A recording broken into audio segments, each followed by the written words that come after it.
Ladies and gentlemen, a warm welcome to everyone.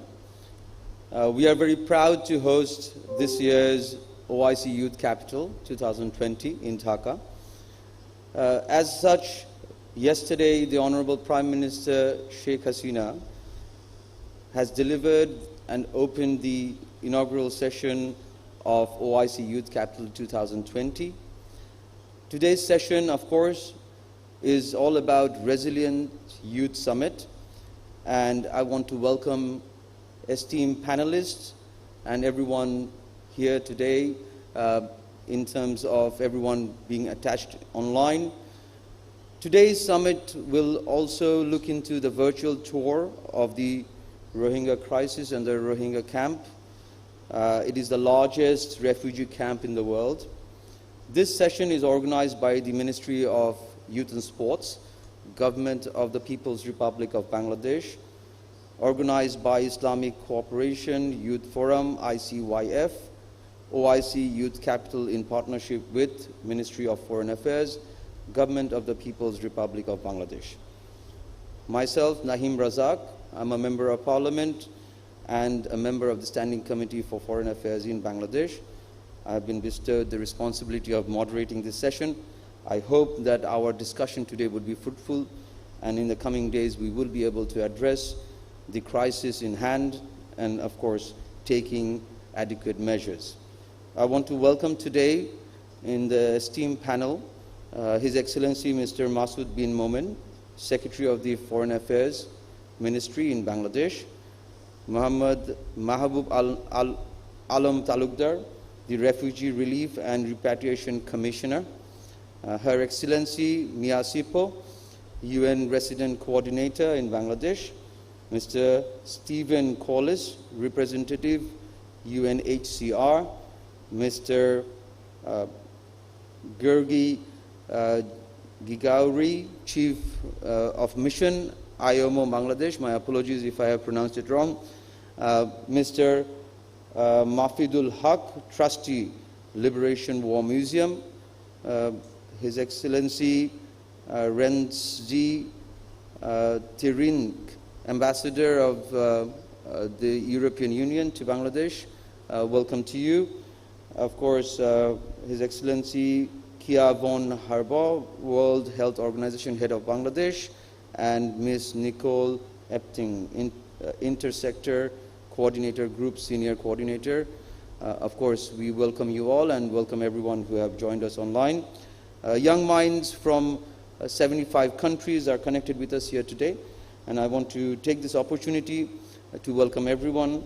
And since the world crisis in terms of COVID-19, it has allowed us to connect online, and of course we want to take this session forward and take your valuable comments and opinion and voice the concerns of the youth of today. In August 2017, as we are all aware, a deadly crackdown by Myanmar army on Rohingya Muslims, which turned into a genocide later on, sent hundreds and thousands of fleeing Rohingya population across the border into Bangladesh. They risked everything to escape by sea or on foot, a military offensive which the United Nations later described as a textbook example of ethnic cleansing. In January 2020, the UN's top court ordered the Buddhist majority country to take measures to protect the members of the Rohingya community from genocide. The whole world is looking on to us in terms of taking adequate measures. Today we will take a look of the journey and explore a virtual tour of the Rohingya crisis, the biggest humanitarian crisis of time, with the largest refugee camp in Bangladesh, in Cox's Bazar. At the very beginning, let us take a virtual tour of the biggest humanitarian crisis in the world right now via audio-visual and titled Remembering Rohingyas.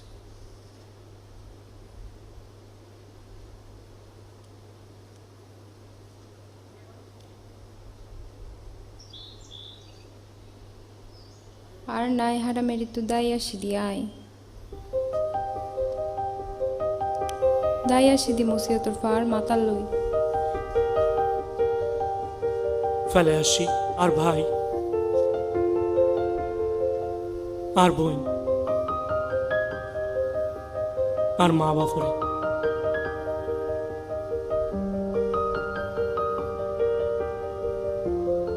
তজিয়ার দরিয়া ফারাই আসি ইয়া আই ফতুরই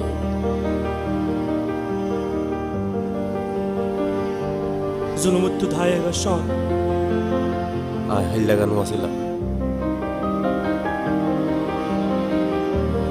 Ara zenu tu dayashi in dunia saiba sizno. Yarar ezahanot hono tai nai.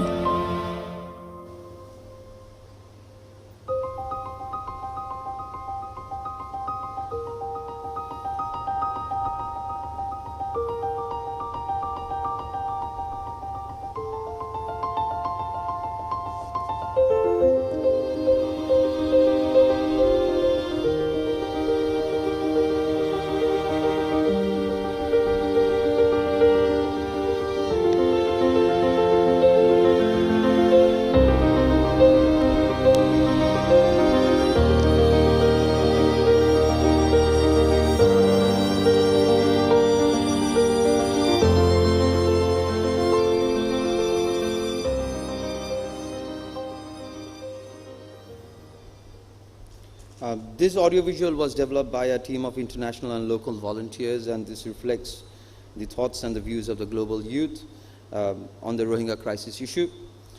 I would like to take this note in terms of the opening remarks and welcome note. I want to request the Honorable Secretary of Ministry of Foreign Affairs, Mr. Masood bin Momen, to deliver and let us know what Bangladesh is doing in terms of addressing this crisis and the suitable solution that we seek. Assalamu alaikum and good morning to you all. It is a privilege and an honor to welcome all the young participants from various countries at the Resilient Youth Leadership Summit.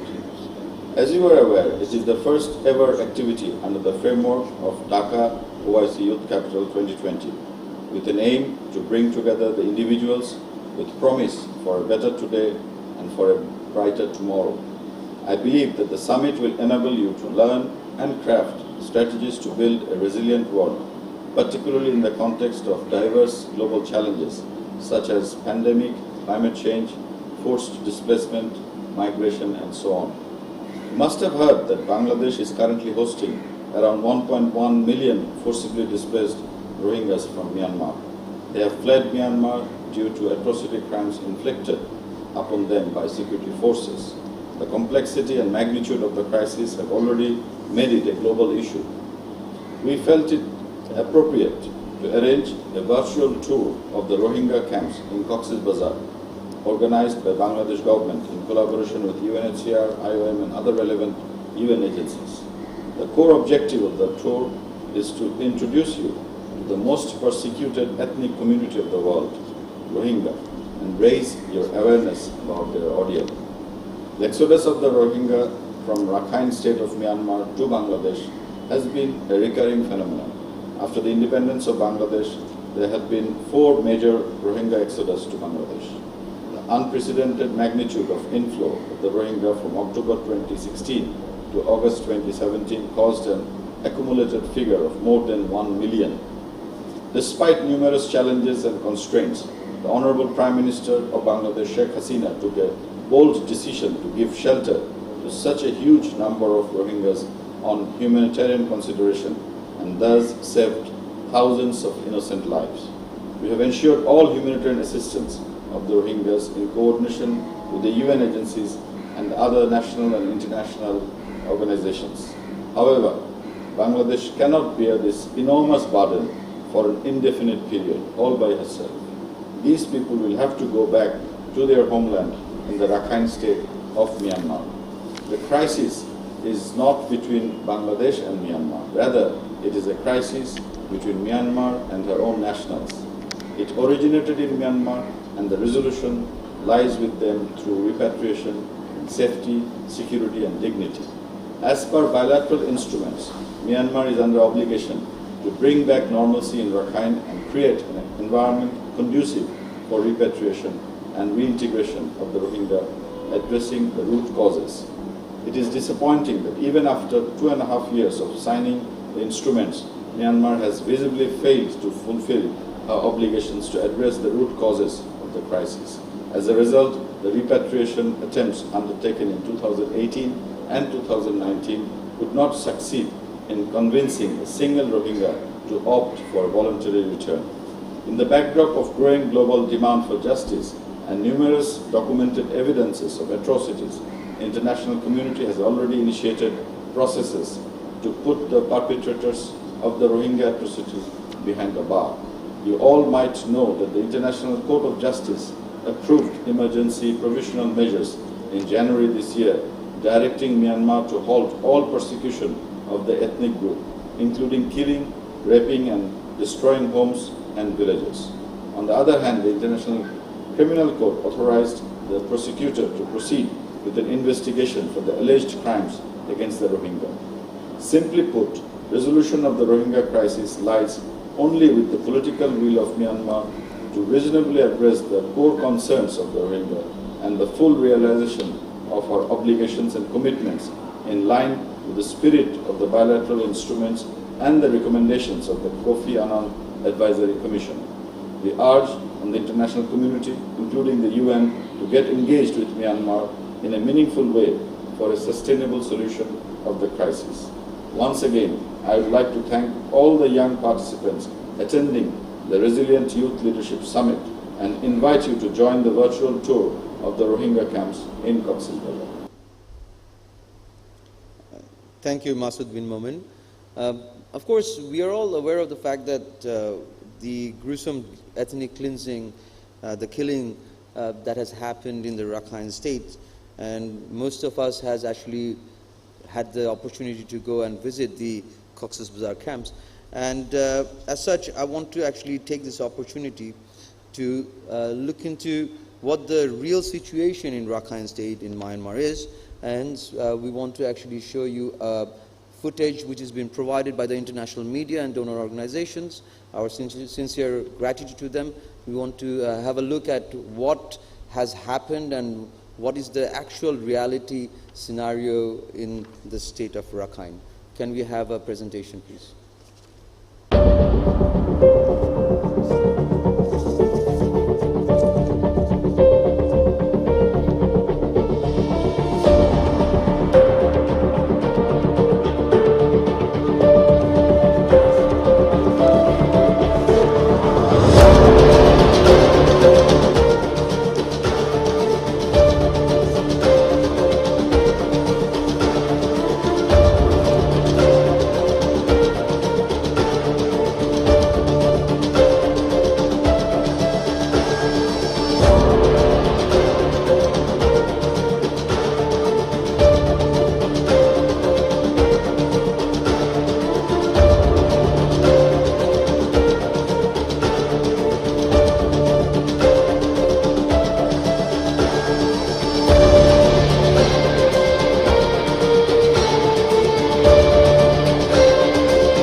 It's a very graphical and very vivid audiovisual presentation, which of course shows the scale of the genocide which has happened. And it is we cannot deny the fact that these people of the state of Rakhine who have fled with their lives needs our support.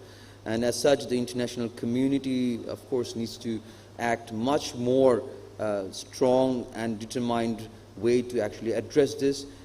It is a disgrace to the way that the Myanmar army has acted. The Refugee Relief and Repatriation Commissioner who has joined us in this session, he has been in the forefront of leading in terms of the response of the crisis on behalf of Bangladesh government. We would like to take this opportunity to request Muhammad Mahbub Alam Talukdar to actually say a few words. Mr. Mahbub Alam Talukdar, please. Sir, thank you very much. Assalamu alaikum and good afternoon. It's a very wonderful opportunity and pleasure for me on my part as Refugee Relief and Repatriation Commissioner, Cox's Bazar, to speak a few words on the occasion of Dhaka OIC Youth Capital 2020 and Resilient Youth Summit. The Rohingya people have faced decades of systematic discrimination, statelessness, and targeted violence in Rakhine State, Myanmar. Such persecution has forced Rohingya women, girls, boys, and men into Bangladesh for many years, with significant spikes following violent attacks in 1978, 1991, 92, and again in 2016. Bangladesh has been carrying the burden of 4 lakh Rohingyas for decades as they were victims of ethnic persecution in their homeland. Yet, it was August 2017 that triggered by far the largest and fastest refugee influx into Bangladesh. In August 2017, a deadly crackdown by Myanmar's army on Rohingya Muslims sent hundreds of thousands fleeing across the border into Bangladesh. Since then, an estimated 745,000 Rohingyas, including more than 400,000 children, have fled into Cox's Bazar. They risked everything to escape by sea or on foot, a military offensive which the United Nations later described as a textbook example of ethnic cleansing. Our Honorable Prime Minister was kind enough to let them enter into Bangladesh and provide them emergency shelter, food, and other assistance. She said, quote, "We have the ability to feed 160 million people of Bangladesh, and we have enough food security to feed the 700,000 refugees," unquote. For this reason, our Prime Minister has been termed as the mother of humanity, and we are proud of that. At initial point, the local residents of Cox's Bazar, especially people from Ukhia, Teknaf, and Gungdum, helped the displaced Rohingyas with emergency assistances. This huge humanitarian crisis was not something that the government of Bangladesh or local people alone can handle. The United Nations organizations and local international NGOs came forward to support the government. But unlike other parts of the world, it was a governmental response to the crisis. A framework for administrative activities has been formed. The response of the refugee influx was swift and large in scale. The government of Bangladesh deployed the army and disaster management capacity to help in the first month, and the overall response of people from all corners of Bangladesh was equally generous. 49 government officials were deployed by Ministry of Public Administration to manage the camps immediately. A massive international effort was launched in support of their efforts, with the UN and international and non-international government organizations in charge of approximate US $1 billion worth of assistance. As RRC, I have to link up Dhaka level decision making and camp level implementation, advise development plans for the district and host community support, coordinate and communicate with UN organizations, ISCG, INGO, NGOs, police, army, BJP, intelligence services, and local administrations and local representatives. Advocacy and awareness raising for the affected population, local, national, and international audiences. The key responsibility of RRC officials in the camp level is to coordinate and implement the overall humanitarian responses in camps. They also provide strategic guidance, approve camp-related plans and strategies, and ensure camp and sector level management and coordination, registration of foreign nationals for camp visit, and ensuring the safety and security of the camps. They also oversee and advise disaster risk reduction and response in the camps, particularly related to monsoon and cyclone. The joint government UNHCR registration exercise seeks to verify the population data by household in order to have population data with family tree for repatriation and to avoid duplication and overlapping in humanitarian program. 860,243 refugees have been registered through the joint government and UNHCR registration exercise till today. To ease the administrative management, Kutupalong Balukhali new camp area has been subdivided into 22 new camps. It is mentionable that this is the largest single site in the world, the Kutupalong Balukhali expansion site, which hosts approximately 626,500 Rohingya refugees. As a result, the number of total camps becomes 34, including 2 registered camps from 1992. Officers posted by Ministry of Public Administration are assigned for administrative management of the camps as camp in charge and assistant camp in charges. Food security is ensured by the lead agency WFP through 2 systems. One is e-voucher or scope card.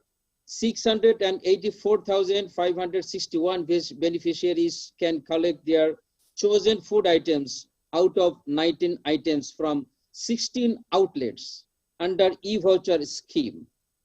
In this scheme, they receive monthly 970 to 1,030 taka per person, that is equal to 2,100 kilocalories for each person daily.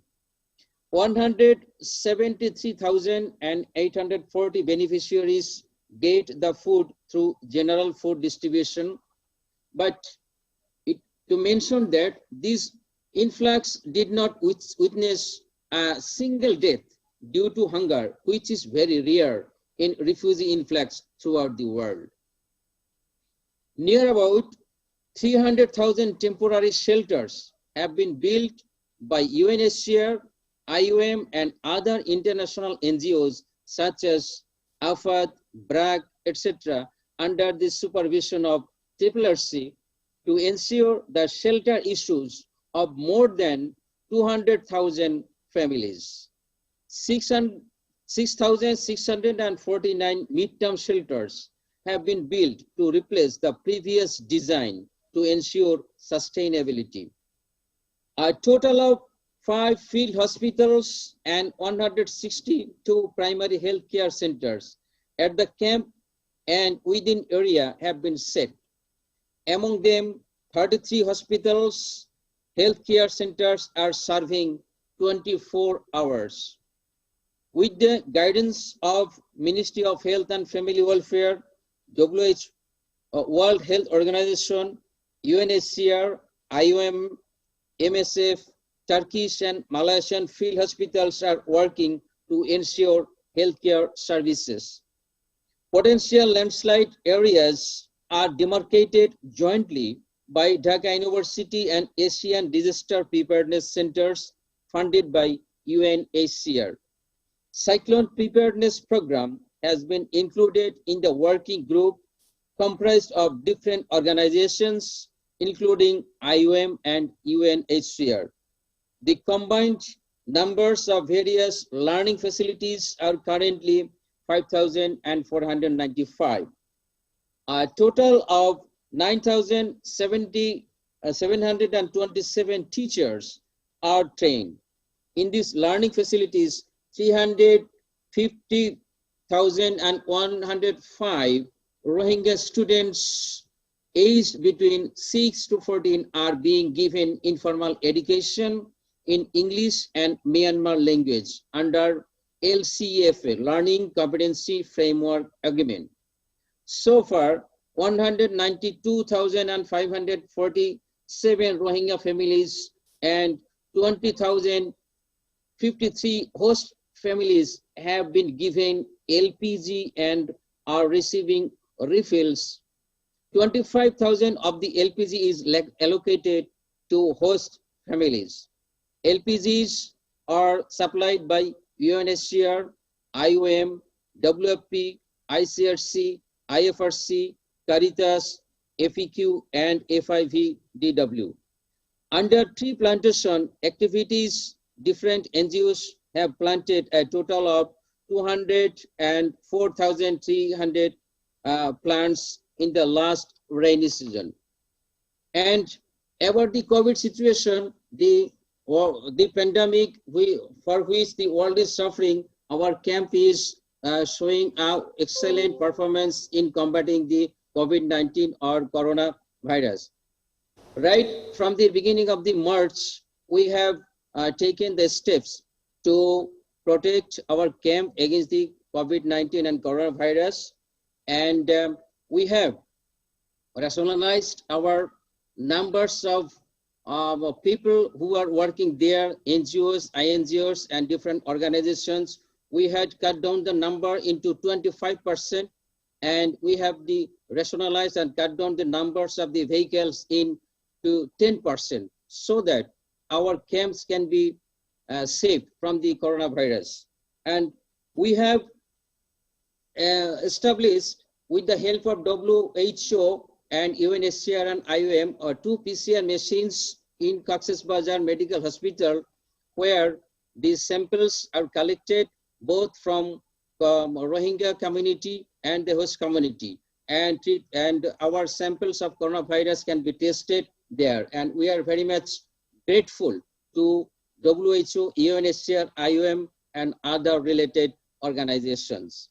And about our severe acute respiratory infection and treatment and isolation centers and quarantine centers, our camps are very much well equipped so that we can fight and combat against the coronavirus. Till today, our death is only 6, and the number of tests we have tested 1,724 number of tests, and positive cases only 66. So this is very much low in the comparison of the national context. And our first death occurred in 31st May, which is after 3 months of the invasion of the coronavirus. It means right from the beginning, we were able to protect our camps very free from the invasion for 3 months. And this was possible for a combined effort done by the government officials, our RRC office, NGOs, INGOs, UN organizations, local communities, and other related persons. So we, on behalf of the RRC office, are very much grateful to the UN organizations, government of Bangladesh, government officials, and the NGOs and INGOs, those who are engaged in the humanitarian activities and the health-related activities who are still fighting against the coronavirus invasion, and that means COVID-19. Last of all, I would like to express my gratitude to Gambia along with 57 nations of OIC for the lawsuit in November 2019 at the United Nations highest body for disputes between states. In a historic judgment, the International Court of Justice ICJ on 23rd January 2020 ordered Myanmar to implement vital measures to protect its Rohingya population from any further atrocities. This ruling has been hailed as an accomplishment of international justice. It has brought about immense relief and hope to the government of Bangladesh as well as the Rohingya community. It accused Myanmar of genocide against Rohingya in violation of a 1948 Genocide Convention. And last of all, I convey my thanks and gratitude to the virtual tour and talk on Rohingya crisis authority, those who are related to this talk. And every time I tell that some of the media ask me question, what is the mystery behind the success of this combat against coronavirus? The answer is nothing.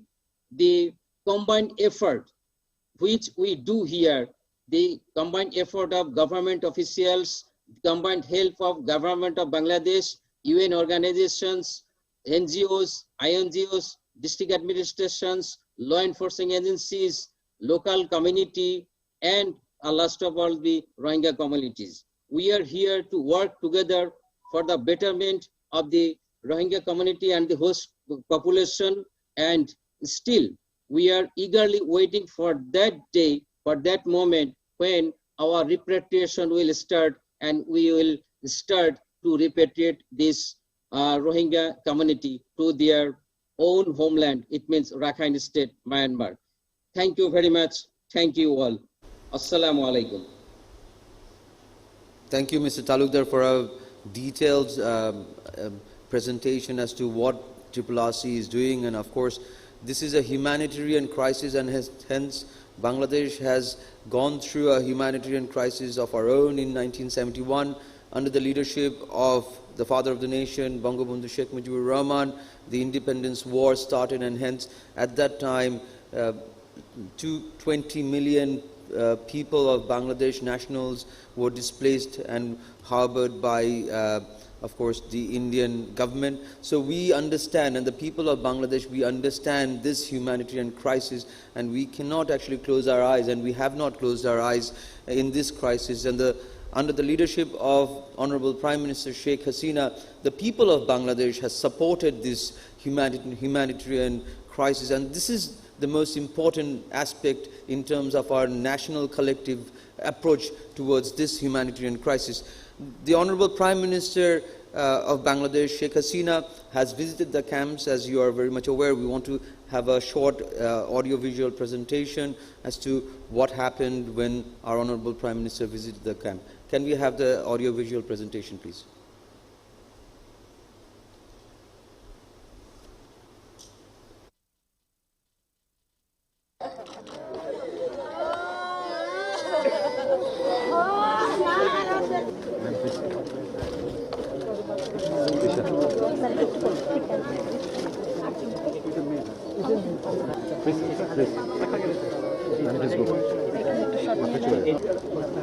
A human being, we cannot just,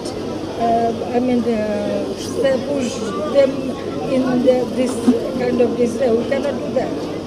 We are human. I know what happened in 1971. What happened to us? We have that experience, and you know that my sister is here, and myself. My family was assassinated. We were abroad. We had to live as refugees abroad for years, so we know the sorrow and pain. Mr. President, we are currently sheltering over 800,000 forcibly displaced Rohingya from Myanmar.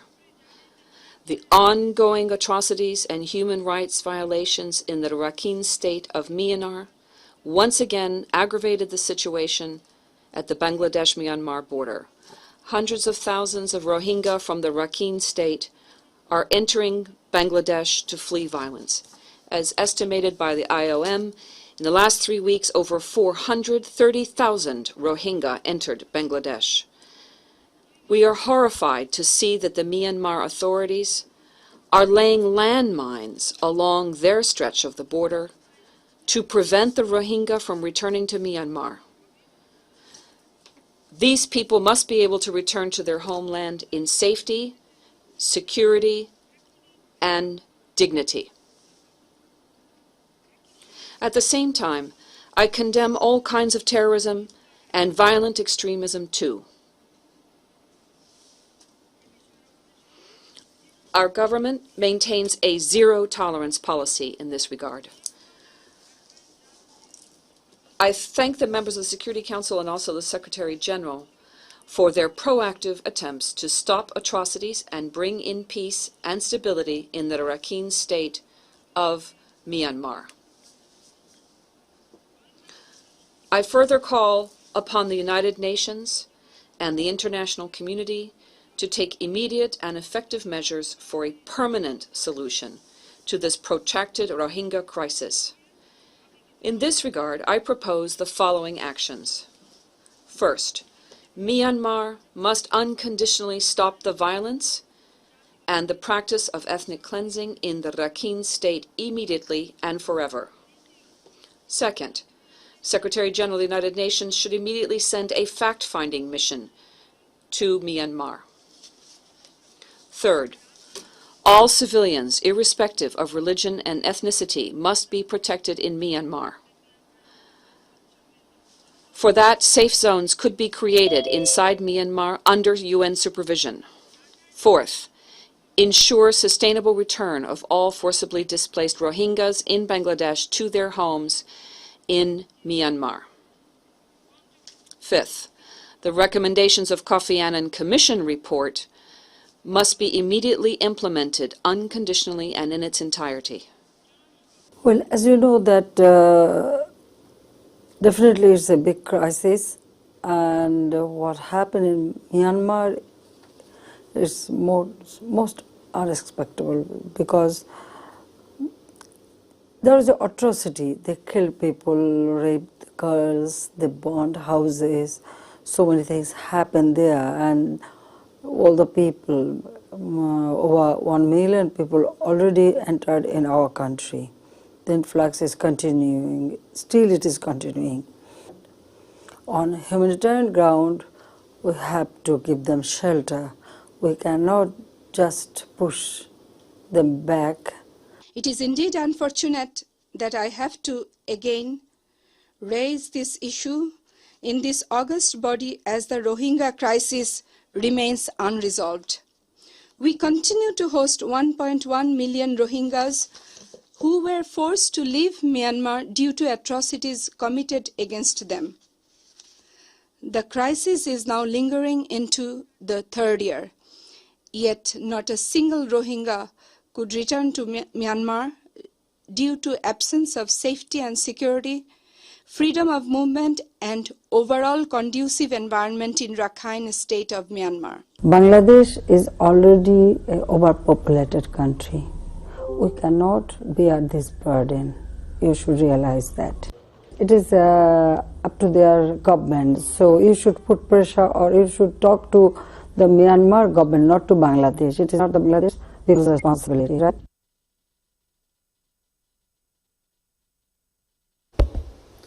Thank you for the audiovisual presentation. Of course, our Honorable Prime Minister has again and again in different forums and different discussion forums, she has explicitly and very clearly has mentioned right now, of course, the success of RRC and the UN agencies and the developing agencies, of course, should be appreciated. But then again, this is not a permanent solution. The solution is the most imminent is that repatriation and the protection of the displaced population of this Rakhine state. So this is, and the five major proposal that has been proposed by our Honorable Prime Minister at UNGA is very much evident, as you have seen in the audiovisual presentation.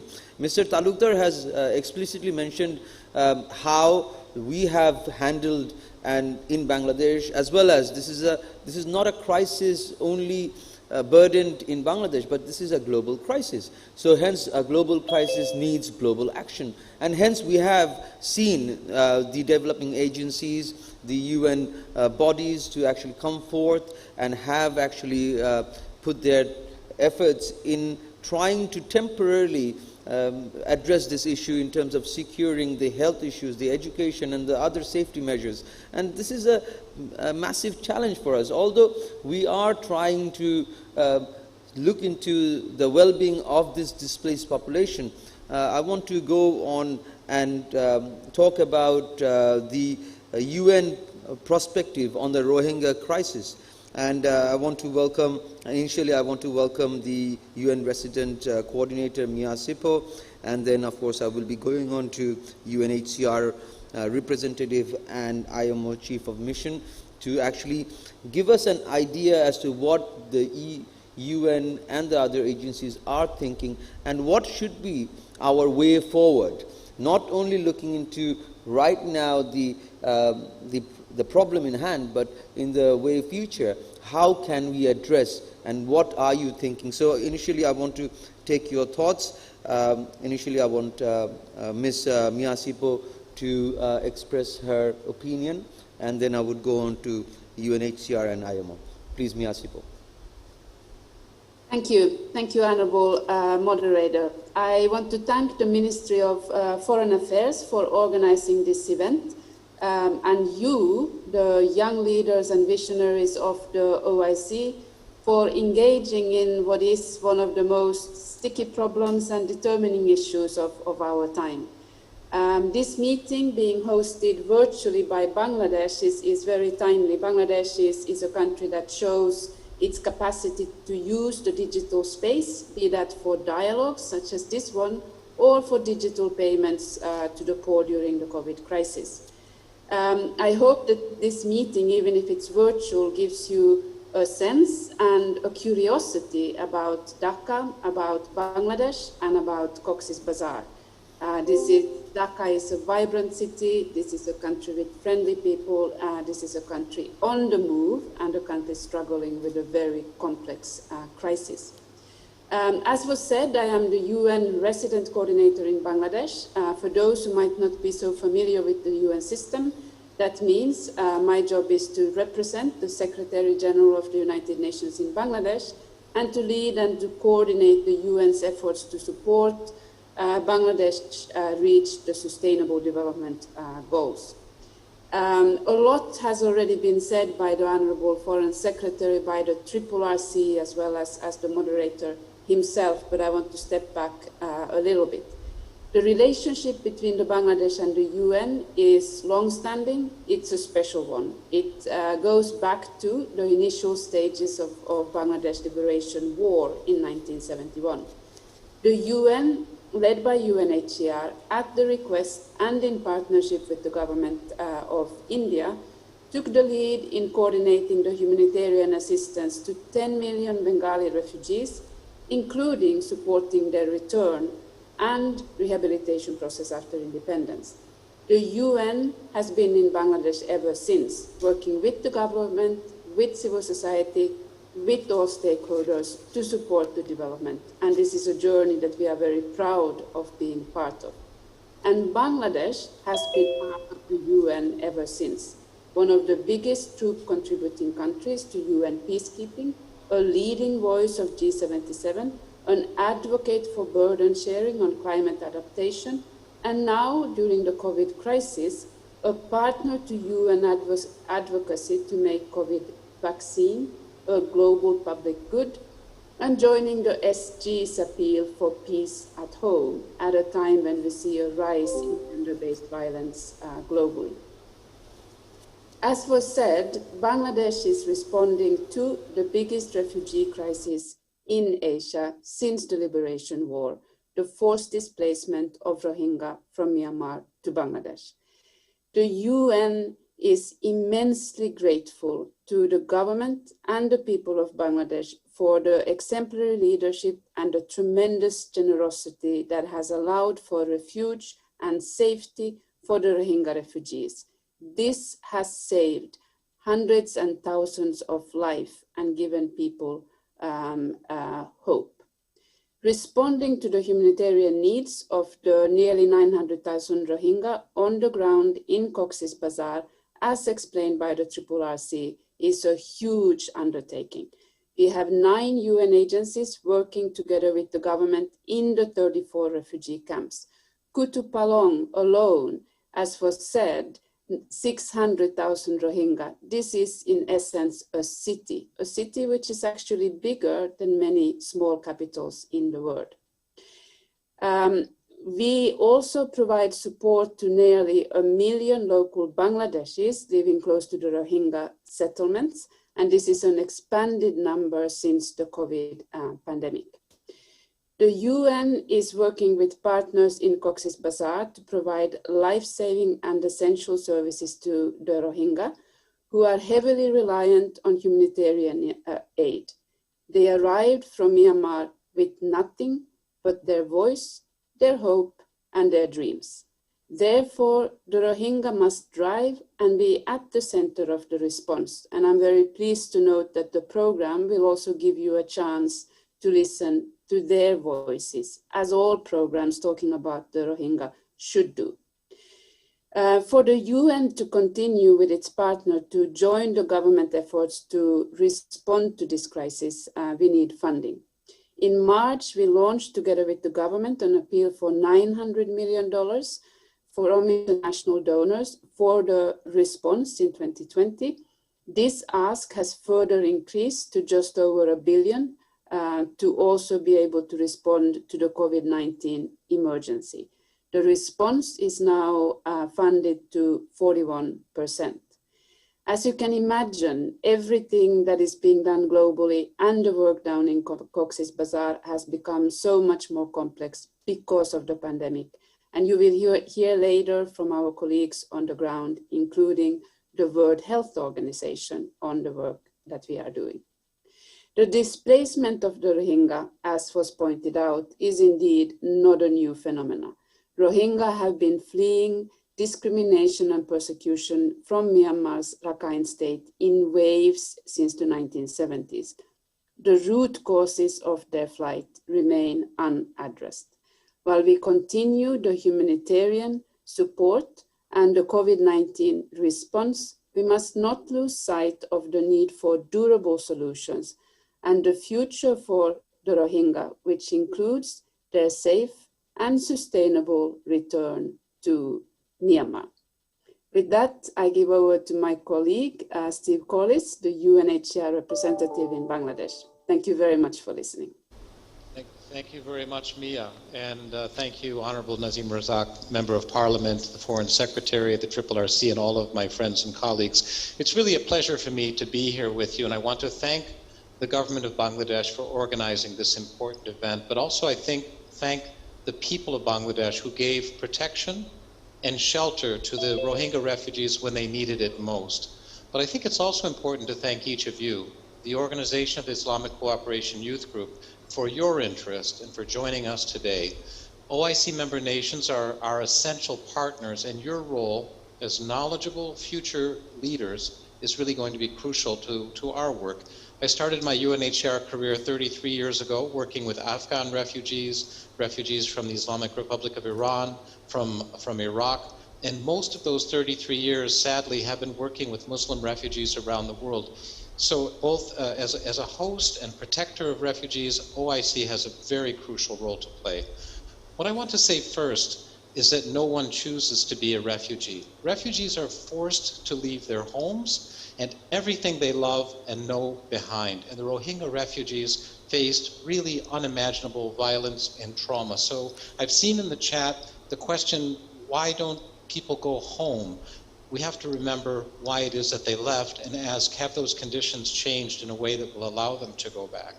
But I have to say second, that no one should be a refugee forever. Refugees need protection, They need a life with dignity, but they also need solutions. And refugees want nothing more than to go home and live a safe and normal life. We're really sorry that the youth group was unable to visit Bangladesh and Cox's Bazar because of the COVID-19 pandemic. If you had, from the higher points of the camp, you can see the hills of Myanmar. Home is not very far away. And the Rohingya refugees want to go home. But they need to know that their families will be safe. They want to know that they'll be able to move freely, that they'll be able to send their children to school, that they'll be able to work, and that this will be the last time that they're forced to flee to Bangladesh. So I think that what they're asking for is what any of us would ask for in their situation. The UN is working in Bangladesh, certainly, but we're also working on the other side of the border in Myanmar to encourage the government to create the conditions for safe, dignified, and sustainable return. The Honorable Prime Minister used almost those words when speaking to the United Nations General Assembly. The crisis began in Myanmar, and that's where we must look for the solutions.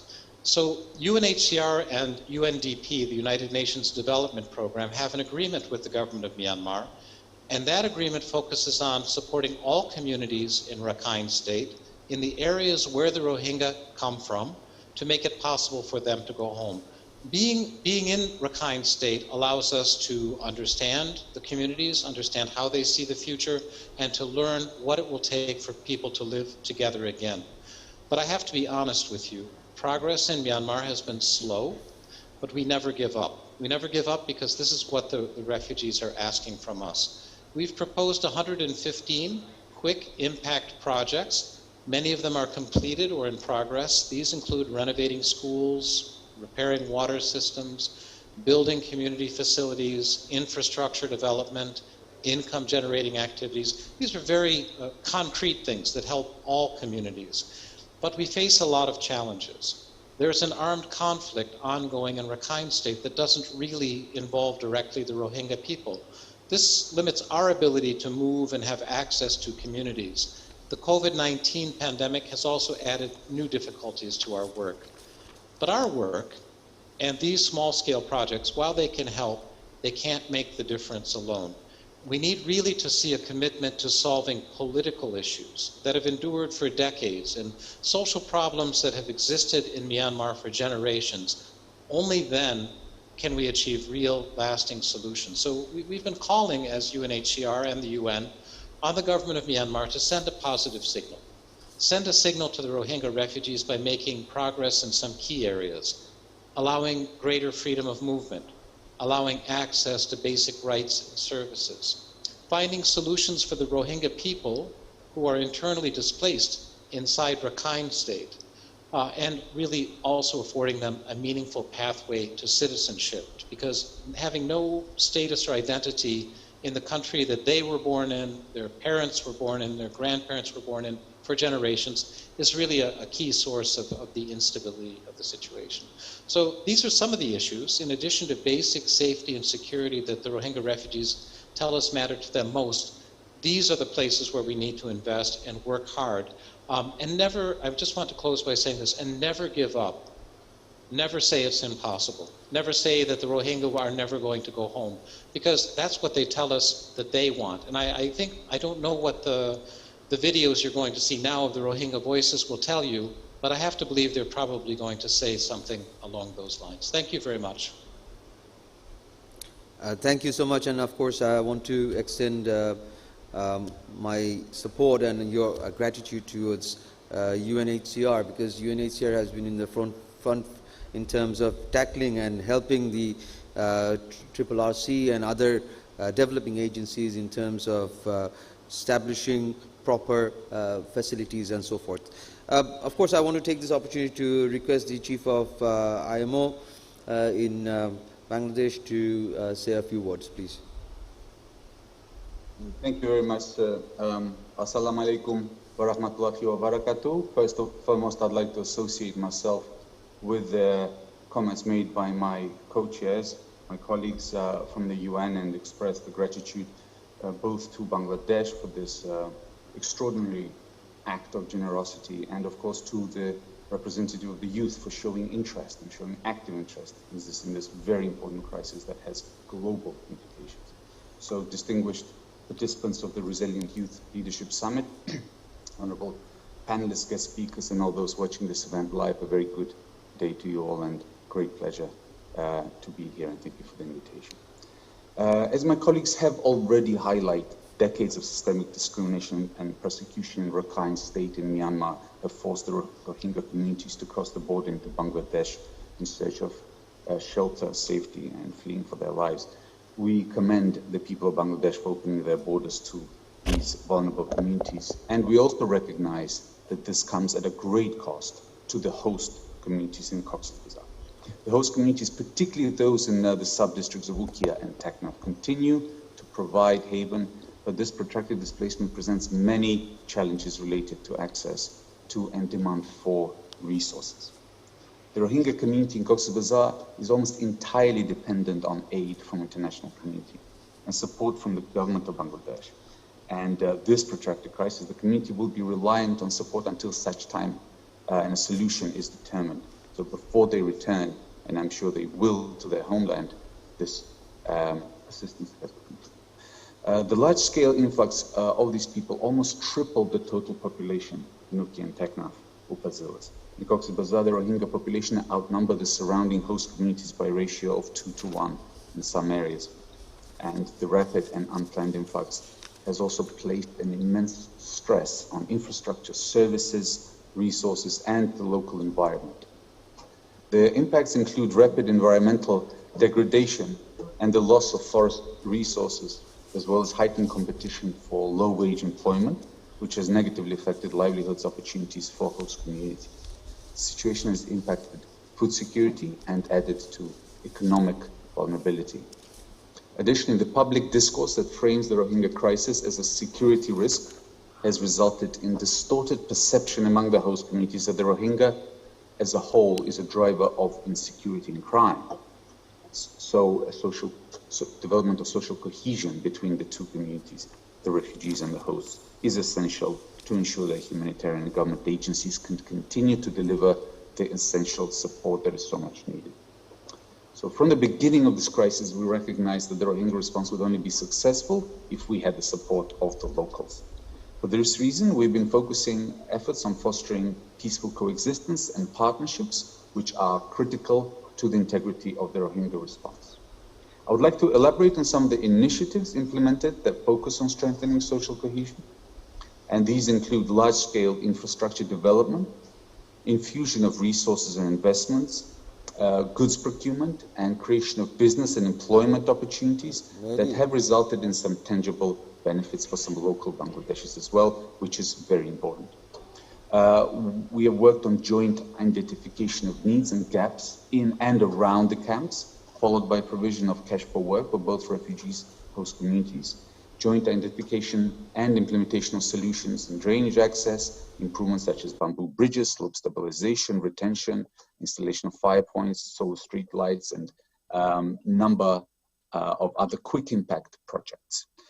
We've worked on joint membership in community-based child protection activities, which seek solutions to issues facing children in the areas, joint activities in safe spaces for women and girls, and in adolescent clubs where refugee and host community women participate together, specifically on life skills, leadership training, vocational small business training, and psychosocial activities which allow for interaction, shared experience, and opportunity. A provision for free health treatment, which is equally important and particularly relevant currently in the context of the COVID-19 pandemic, which provides treatment to Bangladeshi citizens and refugees alike in these facilities. In addition, health partners have continued to invest substantially in primary and secondary healthcare facilities in the host communities and will continue to do so. There are plans to further expand this assistance and reduce the pressure caused by the influx. Provision of safe access to fuel and reforestation, as mentioned by the Refugee and Relief Commissioner, continues, which is a very important activity leading to environmental rehabilitation, although we are far from returning to where we were before the crisis took place. In addition to those initiatives I've already mentioned, the humanitarian community is also engaged in addressing human trafficking, smuggling of migrants, and countering these crimes, and implementing programs to address gender-based violence and protection-related concerns. I would like to take this opportunity to again thank the government of Bangladesh, especially Ministries of Foreign Affairs and the Ministry of Disaster Management and Relief, for being such strong partners in our endeavors, and we remain committed to continue to work with our partners for the good of the refugees and host communities alike as we prepare for the eventual return of refugees to their homeland. Thank you very much indeed. Thank you so much.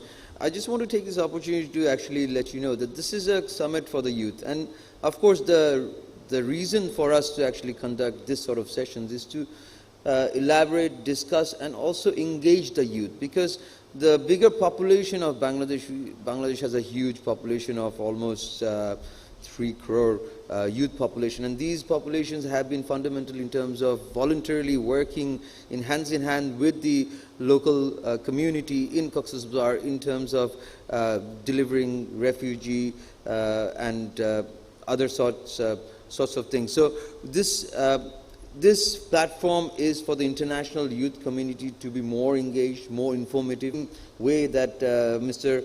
Hollis has said, that the refugees don't choose to be refugees.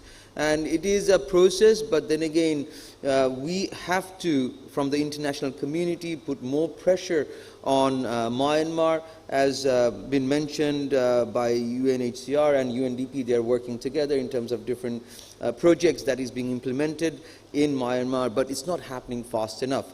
And of course, people want to know how and what sort of effective measures are being taken up. So these are a lot of questions that have been there, and this platform is there to inform the youth and how we are taking measures nationally and as well as internationally to address this.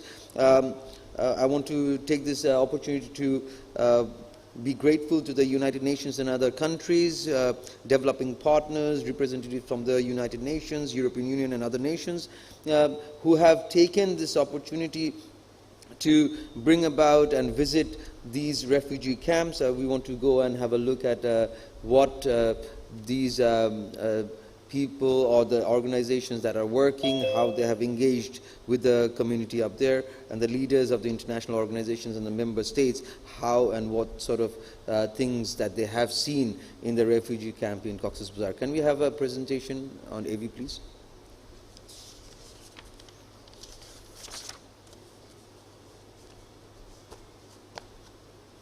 The European Union and its member states delivering more than half of the total financial support to the Rohingya refugees.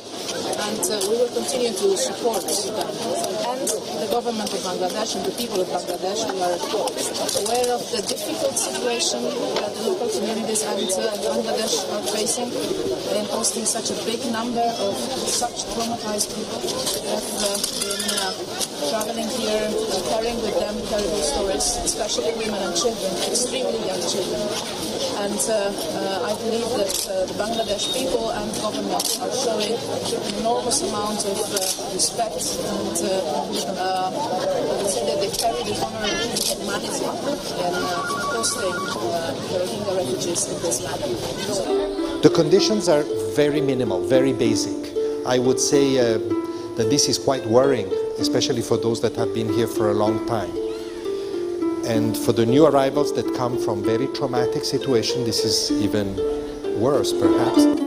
We should not lose hope, although the situation is tremendously challenging, but there are ways forward. My meetings with 2 strong women leaders, one in Myanmar and one in Bangladesh, make me hopeful that those solutions can be pursued. I'm standing here in the Kutupalong refugee camp in Bangladesh, witnessing one of the most pressing humanitarian crises of our day. There are over 1 million refugees here, persecuted and fleeing their country. And today I'm visiting this camp, witnessing the incredible amount of trauma and suffering these people have experienced. And in the midst of unimaginable pain and suffering. To conclude our visit, and then to make an assessment of the overall situation. We come from the Security Council of the United Nations and assess the situation. Hopefully this visit can get us a better idea on the ground after we let the refugees. Will certainly double the capacity of the hospital, also increase the operating room, have an isolation room for those who pose danger for the other patients, and also support the staff with 30 doctors and 40 nurses for 1 year, and some medical supplies. Of all listening to the terrible stories of massive violence, of killings, of rape, of torture, of houses or villages burned, it is probably one of the most tragic stories in relation to the violation, the systematic violation of human rights.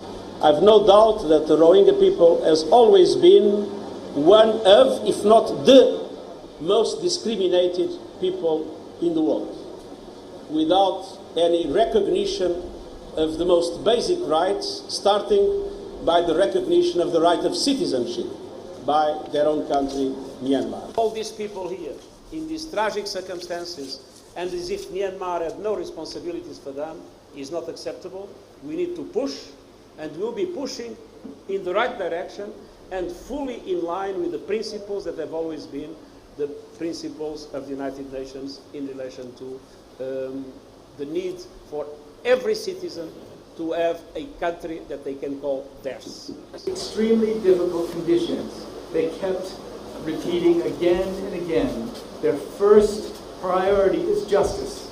Their first priority is dignity. And we stand completely in solidarity with them.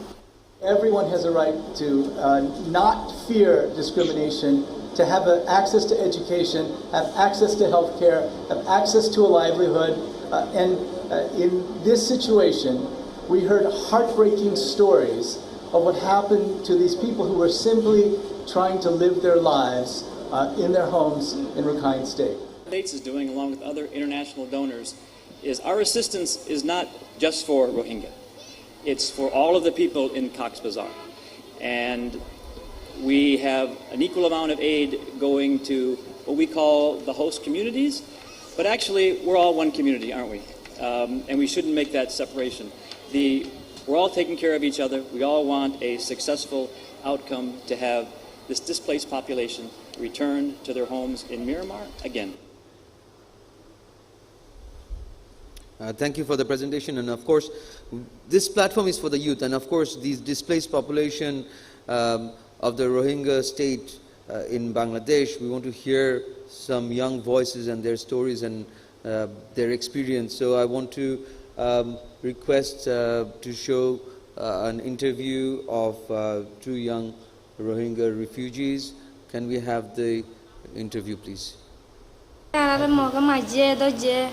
তো গুলি মারতো লঞ্চা মারতো তারা গত ননদিলে আর ঠেলে ঠেলে নালা দিয়ে গরম মা ধন ধরা দিয়ে তাই আর বেশি নির্যাতন করছে জ্বালাইয়ে ফুরাইয়ে বেশি সে সম্পত্তি হারিয়ে আর মাঝিয়ে ধরছে মারা মারনে জুলুম করছে তো বাবা মারি ফেলাইয়ে তাই আর সে সম্পত্তি হারিয়ে গদ্দ তারা ননে আর ঠেলে ঠেলে নালা দিয়ে তোরা জায়গা তোরা দেন না আর দেশে তোরা দেন না আর দেশে হোক আর মারি ধরে নালা দিয়ে তারা ফতমা দাবিস মানে বেশি দুঃখ পাই আর তো আইতে 18 দিন লাগে আর বর্মাস যাই আর বর্মাস যাইলে আর রোহিঙ্গা দিয়া করিব আর মা বোনের জুলুম বুঝে ইন্দর বিচার করা করিব গোরা বাস সকলে কি হয়েছে বুঝি মা আসম বাস সকল ইন্দর গরম মানে মাদে মেলা মারে পুরা ইন্দর বিচার করা করিব মরতেন না দুজি আর নির্দোষ মাইবেন আর কি করছি আর খেলা জুলুম বুঝে দিন বিচার করা করিব বা বাস সকলের পুরা দিয়ে ইন্দর বিচার করা করিব আর বাবা মারি ফেলে ইন্দর বিচার করা করিব আর রোহিঙ্গা দিয়া করিব আর সে সম্মিত গর্বে হারিয়ে দিনও দিয়া করিব ইন্দিলা যাই মঙ্গল বামন না যায় আর বর্মাস যাই বর্মাস যাই আর রোহিঙ্গার কাটা না যায় রোহিঙ্গা বলবে কাটা না দিয়া করিব আর বিচার করা করিব রোহিঙ্গা কাটা না দিলে যাইও মঙ্গল না যায় আর সাইডে তো রোহিঙ্গা কাটা না আর দেশে না আর কিছু না আর রোহিঙ্গা কাট দিয়া করিব আমাকে আর আসছে 3 বছর হয়ে 3 বছরে আর বর্মা সরকার নন যাব কিছু না আর ইন্টারন্যাশনাল আর বর্মা সরকারের চাপ দিলে আর বর্মা সরকার বর্মার লই যাইতে রোহিঙ্গা কাট দিয়ে লই আর বর্মা সরকারে আর রোহিঙ্গা জাতি হদেই বারে বিভিন্ন ধরনের নির্যাতন করছি আর রাইট জিয়ান আছে আন ইতারা লই ফেলাই আর হন এডে ফ্রি মুভমেন্ট আর হন অপরচুনিটি নাই আর দাসে হিউম্যান রাইট হিসাবে কিছু নাই আর সিটিজেনশিপ নাই যার লাস্টে 2017 মাঝে আর দাসে মাইয়া বন্ধর রেপ গুজছে আর দাসে আর জোয়ান মরত মানে কলরে দাসে গুলি মারি ফেলাই আর ঘর বাড়ি একদম ফুরাই দিয়ে ফেলাই যার কারণে আর তো বাংলাদেশের মাঝে আয়ের সারালো হয়েছে এ কারণে আর বাংলাদেশের মাঝে আসি আর বর্মার সরকারের হদে আর রেডি বর্মা যে রোহিঙ্গা কল আছে ইনারে ওয়াপেস লই বললা আর নজর দিকে আল্লাহ বলি হইলে এটা দাস আর কোনো হিউম্যান রাইট নাই আর এটা জানোর নিরাপত্তা নাই ইয়ান আল্লাহ বলি হলে আর যাইত না বাড়ি দি আর দাসে এটা যদি যাইত দইলে আর দাসে সেফ সিকিউরিটির দরকার আর একটা বর্তমানে এখন যারা এটা আছে ইতার আর কোনো নিরাপদ নাই এটা বর্তমান যারা আছে তারা যদি নিরাপত্তা নদিলে আর নিরাপত্তা দিব দিয়ে আর তো বর্মা সরকার ওর বিশ্বাস নেই এই আনাল্লাহ বলি আর যার কারণে এটা আইর আশ্রয় অভিজ্ঞে আর জানমাল হেফাজত না দিয়ে আনাল্লাহ বলি ওরে জানমাল হেফাজত আছে ভাঙ্গুরি ওর যদি আর সেফ এন্ড সিকিউরিটি যদি বিশ্বাস দিবার লাগিলে তো বাদে আর যাই আর বর্মার মাঝে যাইও আর তো রাইট ফাউরিব আর দাস অন্য ইথনিক গ্রুপ সকলে যেভাবে রাইট পাইয়ে citizenship right free movement free এডুকেশনের চান্স আর ফ্রি হেলথর প্রতি একটা জিনিস অন্য জাতকলে পাইয়ে দে এভাবে যদি আর পাইয়ে হইলে আর যাইম বই আর দাস আর তো ফোন বিচার ফা ফুরিব এটা অনেক কথা হইলে মানে ডিসক্রিমিনেশন নগরে দে এঙ্গিলা কথা আছে আর তো নিশ্চিত ফুরিব এলে যদি আর ওইফার লাগিলে যাইম আর একটা হত হইয়ে দে এখন বর্তমানে বর্মার মাঝেও 3 লাখ উত্তর 4 লাখ পর্যন্ত আর রোহিঙ্গা আছে ইতারারে যদি আর জিন হর হিউম্যান রাইট বেসিক রাইট জিন হর ইতারারে দিয়া শুরু করলে অটোমেটিকলি এটা আছে যে মানুষ যাইব আর তরফ তো ইন্টারন্যাশনাল কমিউনিটিরে কাদা আরস্তাগত দেখি বলি হইলে অনরা যেভাবে পারন এভাবে বর্মা সরকারের চাপ দিয়রে আর দাসে হিউম্যান রাইট দিবল্লা আর বেসিক রাইট দিবল্লা যেভাবে করা ভরে এভাবে দাসে অনরা চেষ্টা করি বর্মা সরকারের চাপ দিয়রে আর ওয়াবেস নিজে ফেরত দিলে ব্যবস্থা করি দন এঙ্গিলা দাস ইন্টারন্যাশনাল কমিউনিটি এবং ইউএনএ আরও বিভিন্ন দেশের মাঝে জিন আছে ইতনি ক্লেসিং গজিল দিলে জায়গাগুলোর মাঝে গলিয়র দাসে এই মানুষিনরে আর দাসে ভবিষ্যতের মাঝে নির্যাতন ন ফান তারা রাইট দাসে আর না জায়গা হন বহুত গড়ি দিয়ে দেঙ্গিলা আছে আর এই ইন্টারন্যাশনাল কমিউনিটির সুপুরিয়া জানার বিভিন্ন জায়গার মাঝে বিভিন্ন কনফারেন্সের মাঝে আর রোহিঙ্গার ব্যাপারে হতাহর এবং ইতার ওরে আর তো একটা আশা আছে যে আর প্রতি কন্টিনিউসলি আর দাসে মামলা দাসে সলভ ও পর্যন্ত ইতার আর সাথ দিয়ে যাইব দিয়ান Of course, we can hear and we can understand that their frustrations of not being provided a basic rights is one of the fundamental issues, and these discriminations have had a long history, and Bangladesh have had an influx for the longest time that we can actually record as such. And we have to agree that these people need safety of life in their own house, and they want to go back to their country. They do not want to be refugees, and hence the international community needs to come forth and do more to pressurize Myanmar to take this repatriation seriously and make this happen. And we want to go and take a look at through a audio-visual presentation on the refugee response in Cox's Bazar, the largest refugee settlement in the world. And we want to see what sort of activity has been done by UNHCR, IMO, and UNICEF and other organizations. Can we have an audio-visual presentation, please?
as you have seen, these are the underlying challenges and the actions that has been taken up by the authorities who are tackling the repatriation and the developing agencies. I want to take this opportunity to seek opinion and share some thoughts on how the international community, especially the European Union, has been a great supporter in terms of community building and repatriation of the Rohingya community.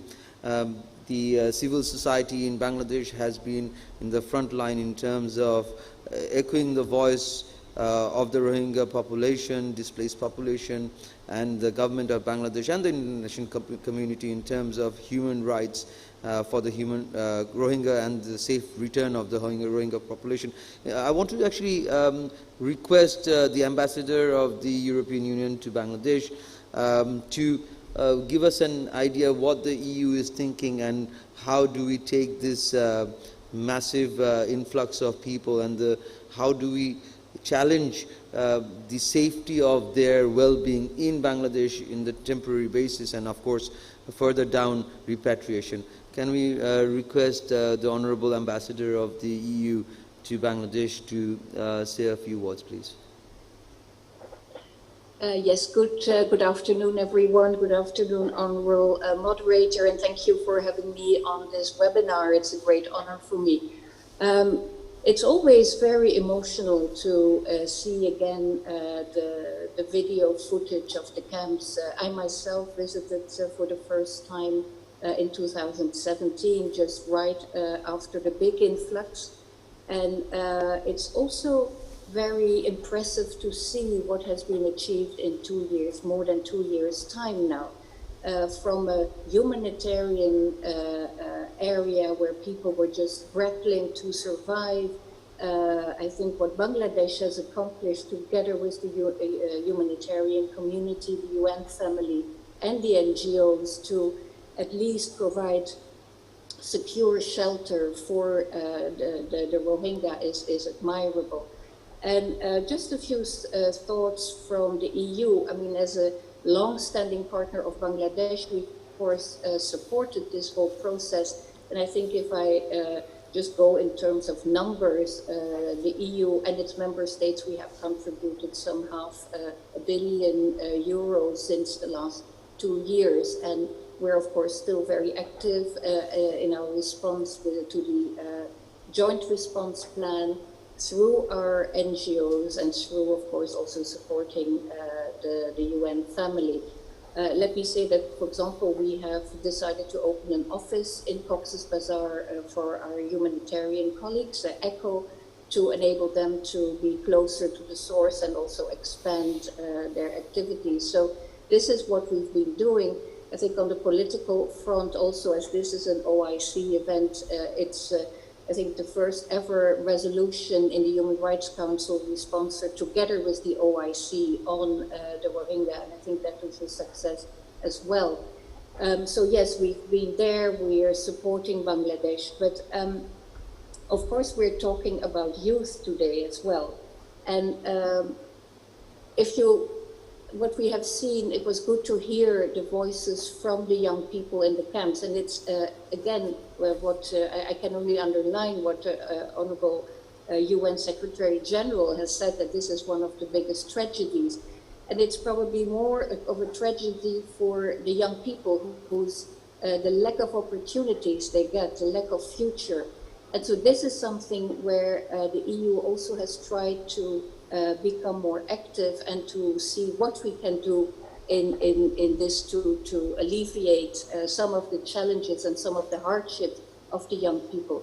So what have we concretely been doing? I just wanted to cite one project we have been funding under our Instrument for Peace and Stability, where we have been targeting some 13,000 adolescents in the camps and youth to empower them to act as agents of change and engage them as community volunteers. And this is a project we are implementing together with UNICEF, and I think it's been very successful. And in fact, so successful that there's going to be a second phase. The current phase came to an end in June this year, so not so long ago. And we're intending to again go for a second phase for the coming 18 months. And why is this important? What do we try to achieve? So first of all, the results we're after is to empower adolescents through life skills provision and dialogue on peace building and tolerance. So that is, I think, very important to equip these young people, not only now in their lives, during their lives in the camps, but also hopefully when they will be able to go back to Myanmar. To make sure that adolescents and youth are engaged in positive actions through their communities. So in concrete terms, what we have done is to establish 5 youth social hubs and equip them with sport activities, with computer technology, provide enhanced training and conflict resolution, peace building and negotiation skills. And I think this again is an example of what equipping the youth with these skills will be important in the rest of their lives and also when hopefully they can go back to Myanmar. We've provided internet cafe space, but we've also reached out to the religious leaders in the camps and strengthening their understanding and capacity to provide positive messages to the youth. We've built awareness of parents to allow adolescents to learn peace-building skills, develop storytelling community. So I think this is maybe a model of what could be replicated perhaps on a larger scale if this is successful. It goes without saying that the EU fully underlines the conclusion that the only solution to this crisis will be the repatriation of the Rohingya to Myanmar. But in the meantime, of course, it's not only Bangladesh's responsibility, but the responsibility of the donor community to help Bangladesh deal with this issue and to shoulder the responsibilities. So, and that is what we're doing. There again, I wish to express once more that what Bangladesh has done so far is a world-leading example and should be really acknowledged, and it's what we've been saying. And I was happy to see the small clip of our former High Representative Federica Mogherini when she visited Cox's Bazar and the messages she gave. So maybe let me end here. And also happy to reply to any questions if needed. Thank you. And thank you so much. I have had the pleasure, I have had the opportunity to actually visit the camp myself, and the last time that I visited was last year, somewhat near about this time. And I had the opportunity to engage and show the camp around with a bunch of students from Denmark and Finland. So they visited and then they were there stationed for a month and so forth. And rightly been said, you know, the education and the health issues and the adolescent part of it is very important. And these huge influx of population, the displaced population in the region of about 400,000 were below the age of 18, I presume, at that time. And last year's data was shown as such that about 80,000 newborn children was in the camp itself. And how do we actually show them that there is a better way away from this violence? Because it's been embedded and they have gone through this atrocity. And this has been marked, you know, as one of the, you know, deadliest atrocities that has been conducted as such. So we need to build more, bring them back to reality, give them hope, give them show positive note, and there should be more exchange of the global youth community to come and visit and exchange ideas so that we can all be a part of a positive note in terms of this platform. This platform as such is something of that sort, that we want to engage with the global youth community and understand the present situation in the Rohingya camp, and of course take, you know, measures to assist them in our own capacity.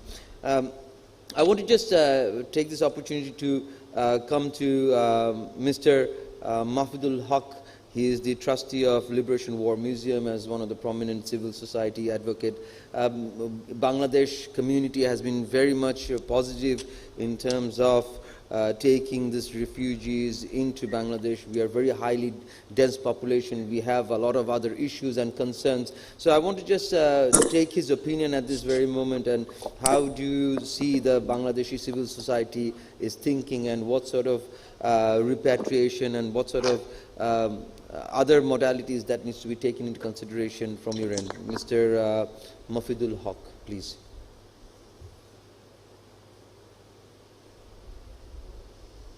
You need to unmute your...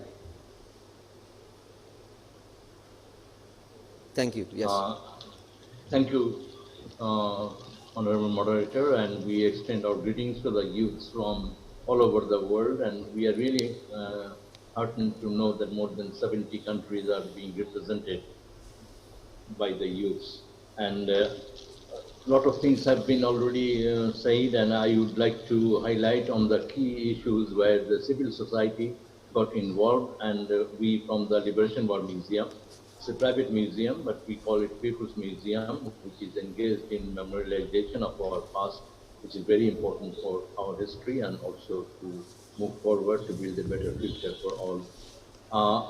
We know that when the Rohingya influx first started in 2017 in August, in wave after wave, it was the local people of Ukhia, Teknaf and Cox's Bazar who were the first to embrace them.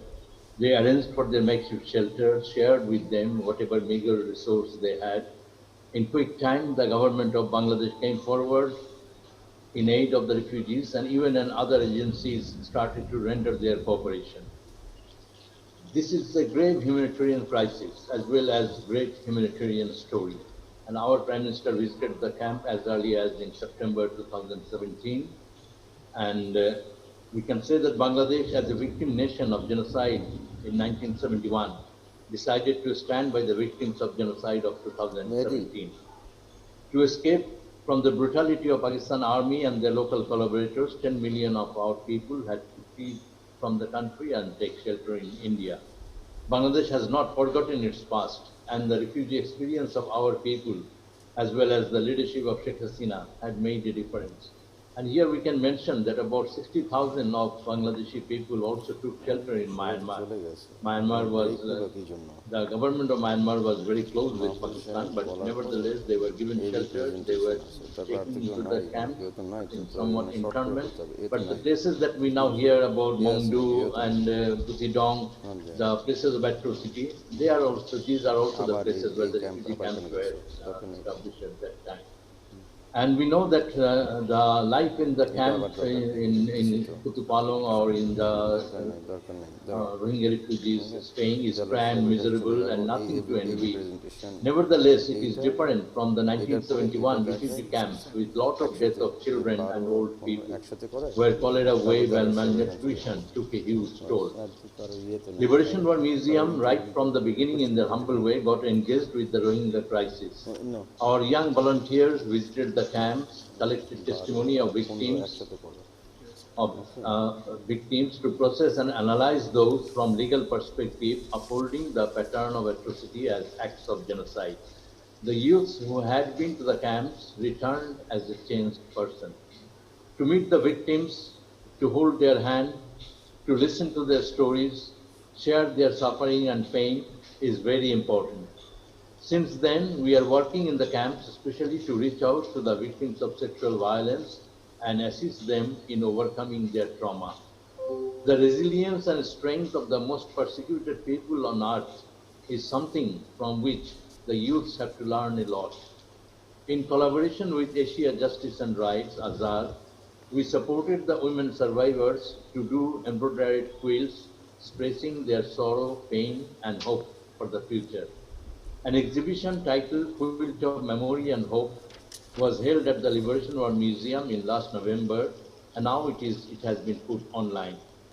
Liberation War Museum is also working with young volunteers of the Education Department of Harvard University and launched online a thread exhibit to tell the story of Rohingya refugees through their artwork.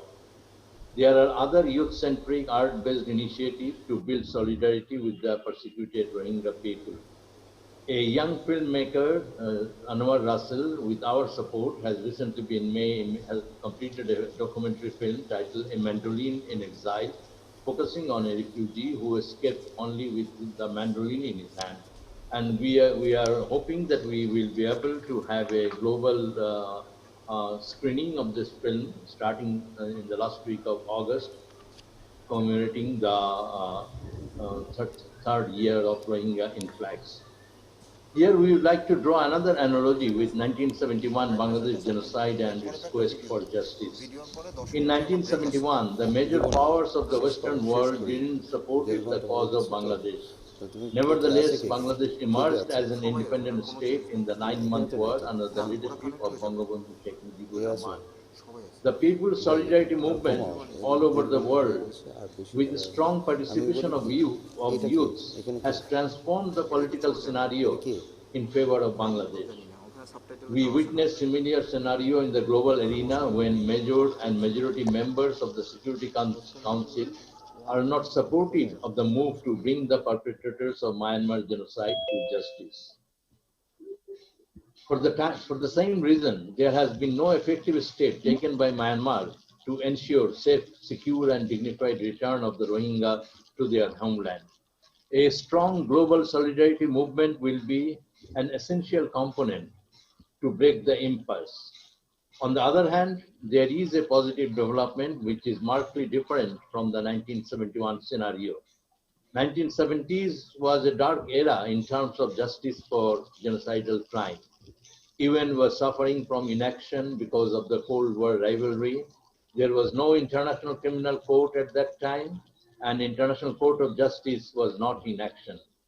In this background, Bangladesh enacted its own International Crimes Tribunal Act in 1973 and took a step to try the perpetrators of mass atrocity crimes. Due to political upheavals, the trial could not be held at that time, and only in 2010, the tribunal was established, which has already adjudicated about more than 30 major cases. In case of Myanmar, there are positive developments with ICC taking up the case and ICJ delivering its provisional measure. It is a good sign that Gambia moved the case on behalf of OIC. The first session held at The Hague with Aung San Suu Kyi appearing at the court has drawn attention of the world. It may take time, but justice will prevail, and as it prevailed in case of Bangladesh. The Rohingya crisis and the case at the ICJ has great relevance for the Youth Forum of OIC. It is time to get engaged, show empathy for the victims, which will change oneself and create possibility to change the fate of the refugees. In June, we observed World Refugee Day with the declaration, "Every step counts." The steps to be taken by the youths of OIC has great importance for the displaced Rohingya in Bangladesh and refugees everywhere. We look forward for a beginning of a new action from this great forum of the OIC youths. Thank you all. So much for your kind words. Of course, we know that many international celebrities, peace ambassadors have visited the camps. We want to take this opportunity to show you an audio-visual presentation as to what they did and who came and whatnot. So can we have a look at the audio-visual presentation of international celebrities, peace ambassadors reflecting on their experience on visiting the camps, please?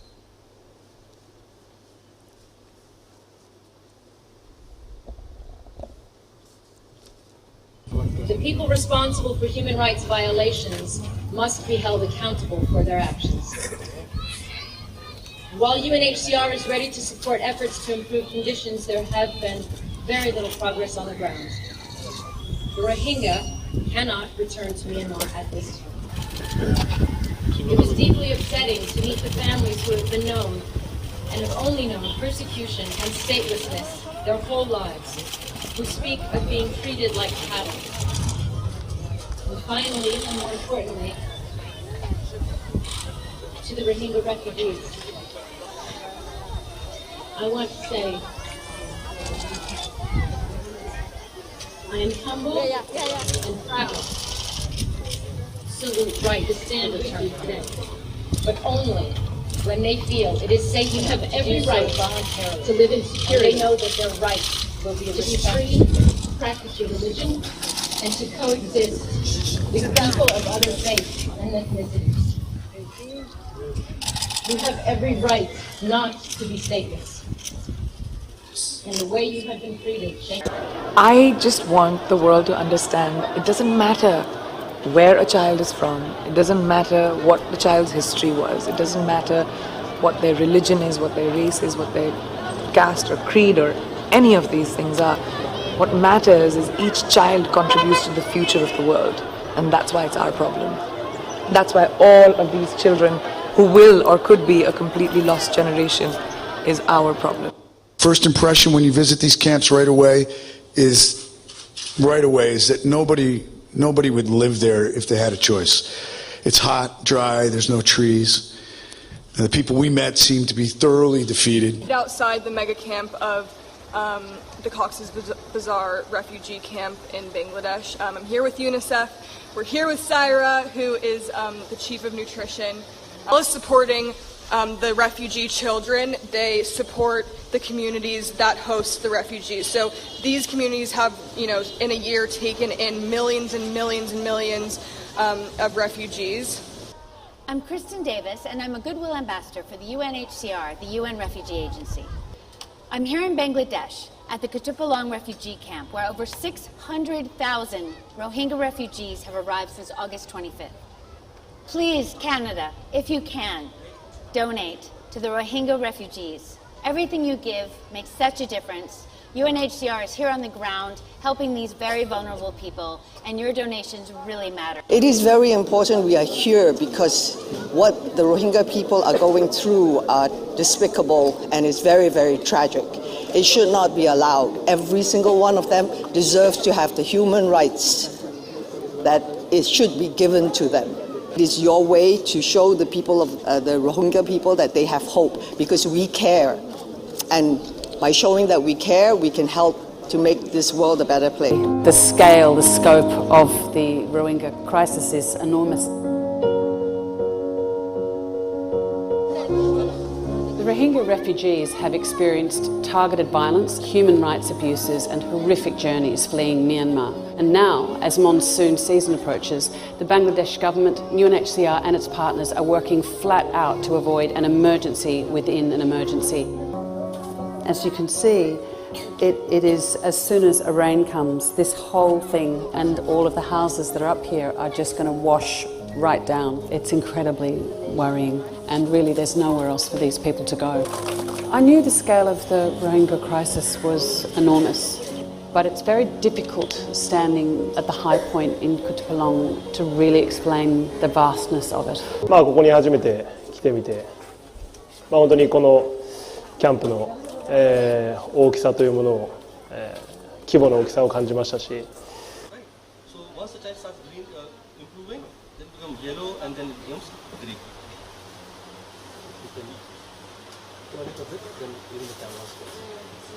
子どもたちとは、本当にサッカーボール一つあれば、コミュニケーションが取れるというか、そういう部分では、僕がというよりはサッカーに、助けられている部分はあるんですけど。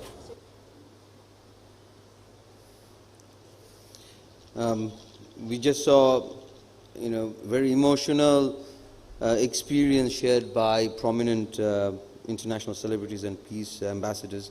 I know we have crossed 1.5 hour mark, so I want to expedite our program and just take it up and take a little bit, make it a little bit faster into our programs. We want to finish in 2 hours time. Of course, I want to take this opportunity to talk to our host community, youth host communities. This is Bangladesh is a densely populated country. On top of it, we are having to take in a very densely populated camp. The camps are very densely populated. One house to the other may have about 1 feet to 2 feet distance. and we have to ensure all their protections, in terms of health rights and other things. This camp is holding almost over 800,000 people. So I want to take this opportunity and a very short comments from our host community. Can we have the host community connected, and we want to hear their words and their thoughts on it. কথা হইলে আর যেন জায়গা সম্পদ আছিল আর কোলা গড়ি বাগান গড়ি হাটল বাগান আম বাগান গড়ি চলতাম ওই জায়গাত মাঝে তারা ঘরে গিয়ে সম্পূর্ণ ঘরে গিয়ে চলাফেরা করতে টিয়া পয়সা হামাইতে অনেক সমস্যা হয়ে গিয়ে আর তখন অনেক টিয়া পয়সা রোজগার নাই অনেক কাজকর্ম নাই এই রোহিঙ্গারা আসার পরে আর সমস্যা হইলে আর যে জমি জবা আছিল এটা সম্পূর্ণ তারা ঘরবাড়ি ঘুরে ফেলে আর যেন খেত হলা জমি আসছিল এনে তো ঘরবাড়ি ঘুরে ফেলে যার কারণে আর ঘরবাড়ি সারাতে ফ্যামিলি সারাতে কষ্ট হয়ে গিয়ে আর কোনো খেত কলা ঘুরি না পারির ধান খেত ঘুরি না পারির আর যে মাঠ আসছিল পোলা মাঠ আসছিল অনেক খেলাধুলা করতো এনে বন্ধ হয়ে গিয়ে আর তো যে আগে হামাই করতাম আয় করতাম এনে এড়ে ঘরের হাসি পিসা আর ঘুরি না পারি আর তো বেশ দূরে জড়িত করি যার কারণে আর ফ্যামিলি সারাতে অনেক ঘর বা ফোন চলাফেরা করতে অনেক বেশি কি কষ্ট হয়ে গিয়ে। So as we see, it's not only about the displaced refugee population that we have to accustom to, but it is also the local population that have been affected. And through our conversation and our thoughts, we have heard about the degradation, the deforestation that has happened. The RRC has mentioned, Mr. Talukdar has mentioned the vast population being settled up there, the effects that has had with the local community. So these are other challenges nationally that we need to actually address to. I want to go forth and just show you a audio-visual presentation on global leaders, their deliberation on the crisis and reflecting on the visit of the camp. Can we have a short audio-visual, please?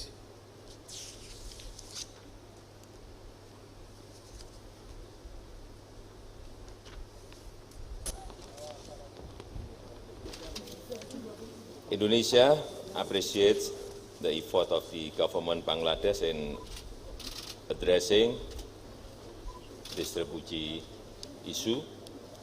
Since the beginning, Indonesia has been in close coordination with the government of Bangladesh on the actual need on the ground. As a country that upholds the values of humanity, we must continue to nurture this form of solidarity. Thank you. We are working with Bangladesh, but also with Myanmar. And we are also in contact with Myanmar to address this issue. But I think we are not alone. And we have now agreements, written agreements, and there is a need to implement these agreements with respect for the people. And that's why I was mentioning before that the return have to be voluntary, they have to be safe in security and in dignity for the people. And I think we have now the agreements, and we have now to see how is it possible to implement these agreements in favor of the person living here.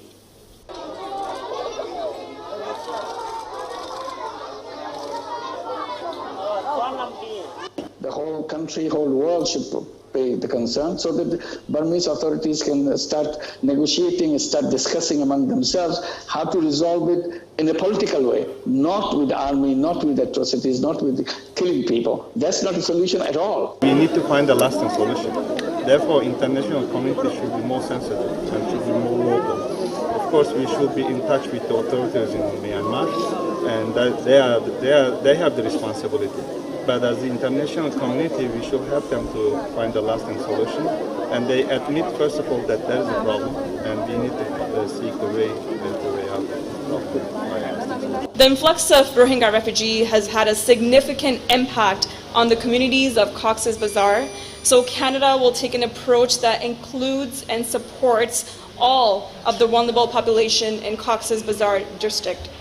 We will support development efforts in key areas defined by Government of Bangladesh: health, environmental rehabilitation, and the empowerment and livelihoods and education of women and girls. Is that we are in touch with the Bangladesh government And I mean, again, at the UN meetings last week, in fact, there were several side meetings as well. And my sense is, I mean, there are commitments for additional humanitarian assistance by various countries, including, as you quite rightly said, the United States. But my concern goes beyond just humanitarian assistance. You actually need a long-term solution. And a long-term solution is a political solution. In addition to that, you also want to have deterrence for future bouts of violence. And that's why having independent commissions of inquiry, and that's why holding people accountable is important. Happy to learn that the visit has been accepted in principle by Bangladesh, and I hope that the date will be fixed and that can take place sometime in the very near future. One of the ways to resolve this migration is to look at the root causes. And I think the first thing that has to be in place is the security. Is the safety is provided, and of course now Myanmar government, Myanmar military have reiterated again and again that the security is provided. But I think it has to be the Myanmar government and Myanmar apparatus who would be saying this to the refugees themselves. And I think if the first batch of refugees decided to come and they can see for themselves that it's safe for them to return, then, you know, words of mouth would go to the rest, and then they would come.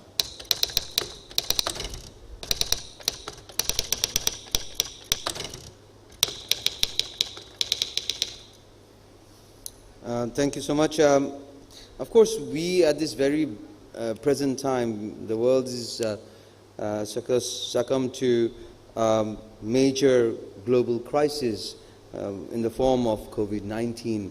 You know, with the existing health issues that is prevailing in the refugee camp in Cox's Bazar, this new crisis has taken another importance, so to speak. So I would like to, at this very moment, request the World Health Organization, because they have been in the forefront of tackling COVID-19, at the same time ensuring the health and other aspects in the camps itself. I want to request, and it's a pleasure to introduce Mr. Kai von Harbour, the World Health Organization.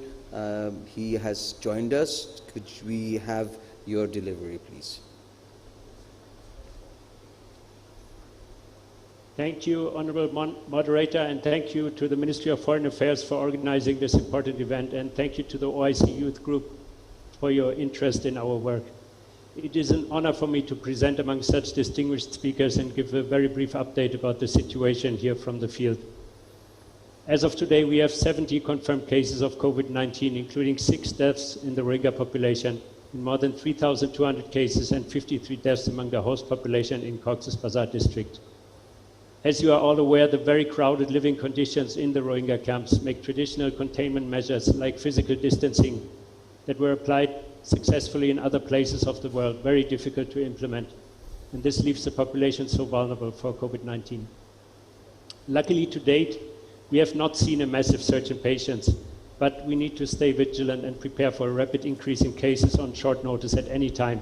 This is a lesson we have learned from other places in the world.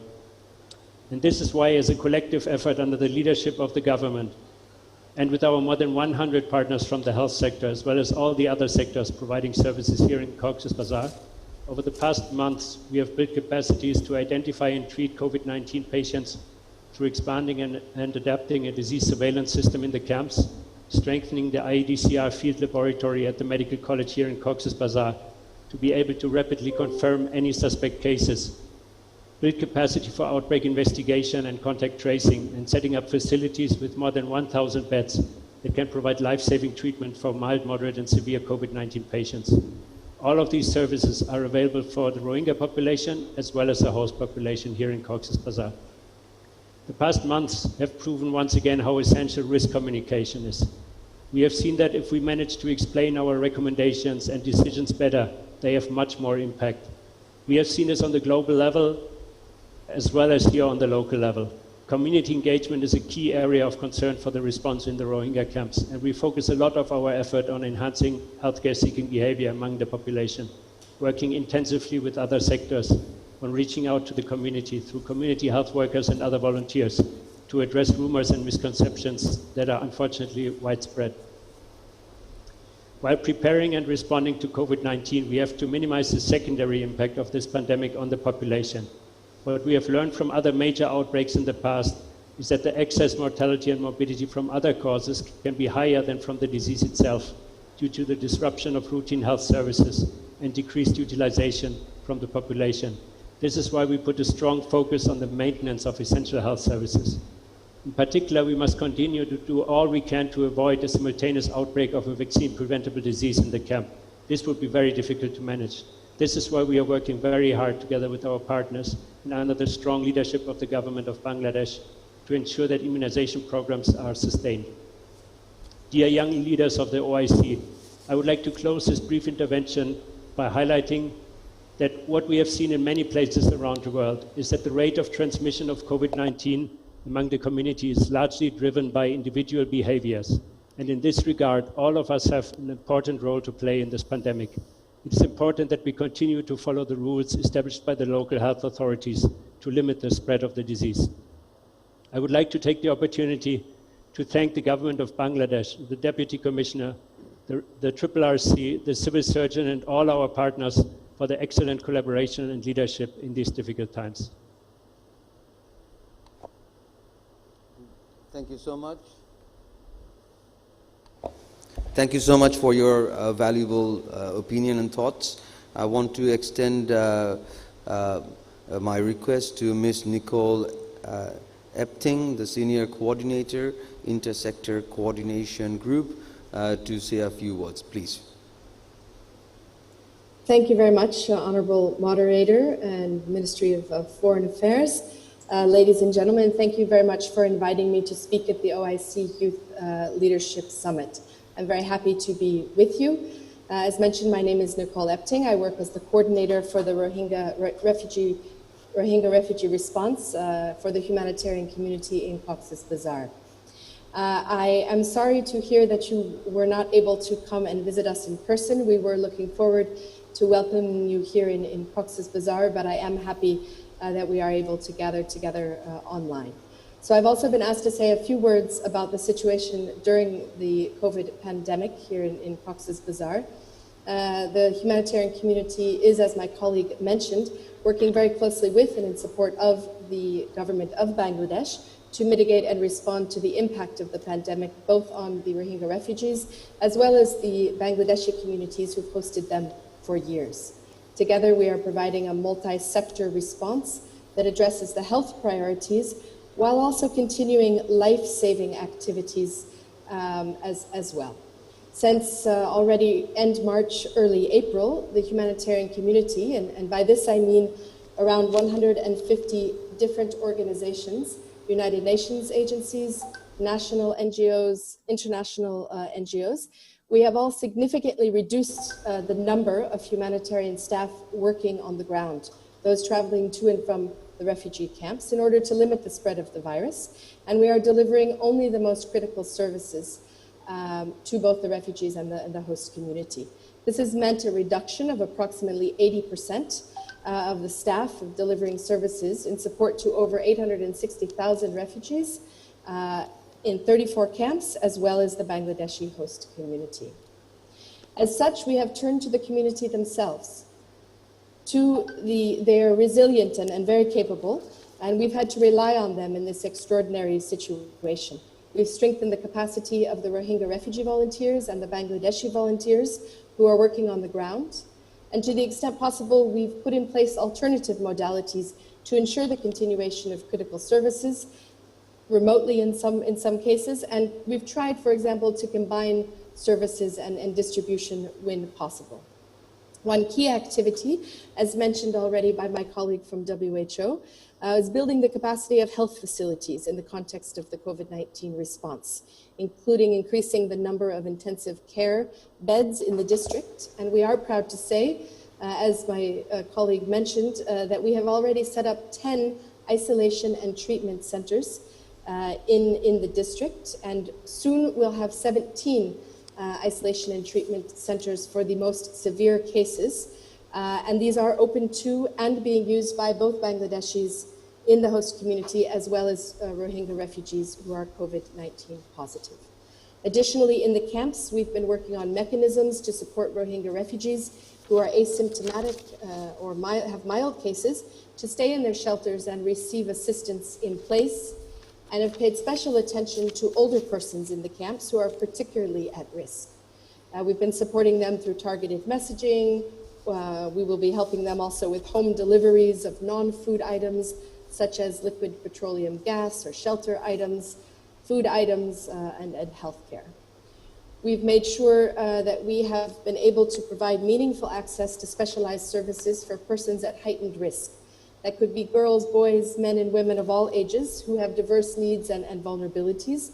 For example, we of course always aim to continue quality child protection services and continued access to gender-based violence survivor-centered services as well. We're paying close attention to the young, malnourished boys and girls, and the pregnant and lactating women, for example, to ensure they receive essential nutrition services. It's also important, as my colleague from WHO mentioned, to continue the normal essential health services, including routine immunization programs. There are other programs that have been severely disrupted in many places around the world, not only here, but also in the camps and in Bangladesh, which is learning. So in the camps, we are working to continue to see continued access through home-based learning, building the capacity of caretakers and teachers in the camps to support children at home, and looking at innovative ways to share learning materials. But as the largest refugee camp in the world, and as you can see in the photo behind me, one of the most densely populated places on Earth, you can imagine that in the overcrowded conditions, the potential for the rapid spread of COVID-19 and other communicable diseases is quite high. So we have put in place a series of mitigation measures with the authorities. My colleague from WHO mentioned physical distancing, for example, at food distribution sites. We've very much promoted the production, the distribution, and the promotion of the use of masks. We've set up over 80,000 hand washing stations throughout the camps, as well as at the entry points to the camps. And on a weekly basis, we're disinfecting some 40,000 facilities, including latrines, showers, and public buildings, both in the camps and in the host community. We've increased the distribution of soap, enhanced the promotion of hygiene practices, and sadly, but necessarily, we have strengthened the safe and dignified burial management practices. This is, however, it's important to remind ourselves that this pandemic is not only a health crisis, but also a socioeconomic one. And there's a lot of work that's being done to ensure, for example, plantation activities continue, both in the refugee camp and the host community, to take advantage of the planting season now, for the harvesting later, and to focus in particular in the host community on compensating for the loss of livelihoods of the most vulnerable Bangladeshis, whose livelihoods have been impacted by the pandemic. And for that, food production support as well as cash support is being provided to help alleviate the situation. I'll end by saying that key in all of these activities is indeed to put the communities themselves at the center of our response. Not only those assisting as volunteers, as mentioned earlier, but also those in need of assistance, to engage with them, to listen to them, to hear their suggestions and their solutions, and to ensure that we integrate gender dimensions into our programming, that we are inclusive in our approach and sensitive to the needs of diverse groups in the communities. We've really spent a lot of time enhancing our communication with communities to promote awareness of COVID-19, of testing, of treatment facilities, the use of masks, working to really build trust with the communities. It's really important that everyone has information on how they can and why they should protect themselves and understand the services available to them. So I will stop there, but I'd like to thank you for the opportunity to give you a glimpse into the situation here in Cox's Bazar during the pandemic. And I thank as well the Deputy Commissioner, the RRRC, and all of the colleagues here today for the opportunity. Thank you. Thank you so much to both of you for your very important interventions, and I would like to take this opportunity to showcase and show you an audiovisual presentation as to how these organizations and volunteers have worked tirelessly in responding to COVID-19 in Cox's Bazar refugee settlements. This audiovisual presentation is in the courtesy of UNHCR. Thank you. Can we have a look at the audiovisual presentation, please?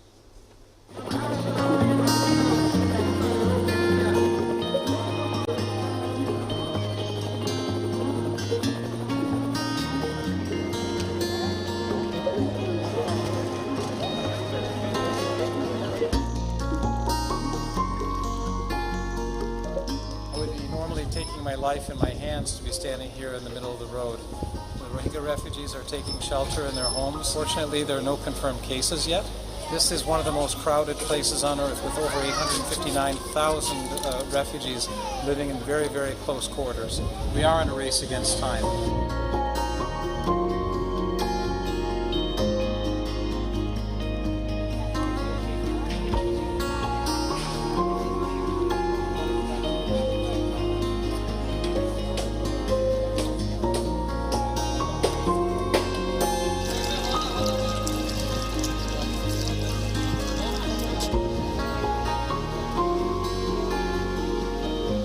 We trained 1,200 community health workers to spread messages on hygiene prevention, on what is COVID, what are signs and symptoms, how can you prevent it as a family, and how can social distancing contribute.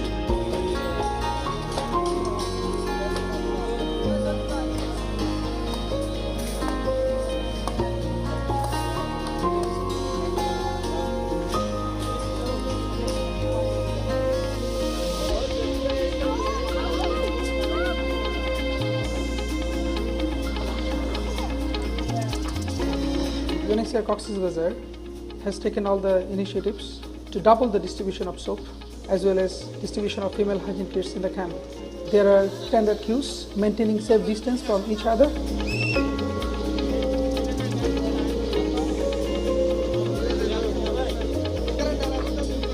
Fortunately, there are no confirmed cases yet in the settlements, but we do have the sense that it's only a matter of time, and that's why we're working as fast as we can to put the preparations in place that will allow us to respond.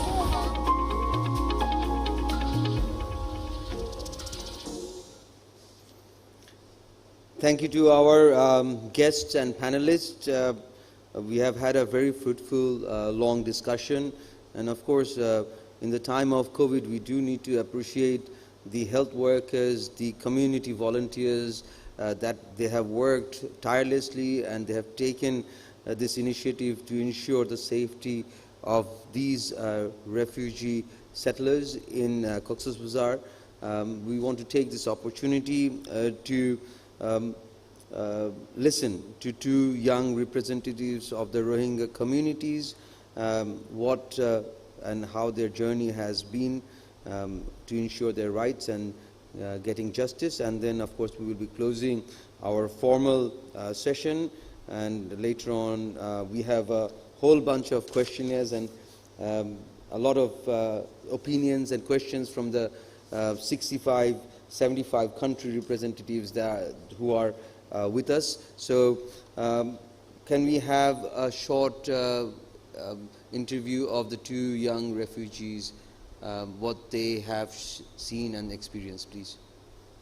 Arab to Bangladesh maza saat daya jago jide Burma sarkar Arab farare ondara jine farak kolgor kol begin fura devela ek number to dul number maza Arab dase babbai dase Arab zone ki jwan mortwan kol mortwan jona se hun nore doruli jel je guli mari mari feli tohon maya phone kol military kol doruli lo jaine rep bujje zulum bujje e karone daya dase Arab tu Arab gorbare fura dono doriya ondara di en nestona afad gele haran dase Arab to Bangladesh daya Burma sarkare e Rohingya kol lo jaiballa saat de Kerala Rohingya kol lujebala sadi aragtun Rohingya nil nijere iba mannung hoi lujere ibar hotai man nomane iba an kanun nomanono zoriya abaro nije zulum gora manjore yayu lujere la mannung hoi luje zulum gori balla ite political gori lujere dasamani manjore zulum gori balla sadde e hotoro twara no demi an kanun nomane di বর্মার সরকার আর যদি যেদুন কমকল আছে বেগুন এক ডল্লা করা পড়ব এক নম্বর মাঝে এক ডল্লা করলে বেগুন জাত ফরক নগরীয়রে এক ডল্লা করিয়রে যদি সে চালায় আর নিশ্চিন ঠিকানা আর দিয়া পড়ব আর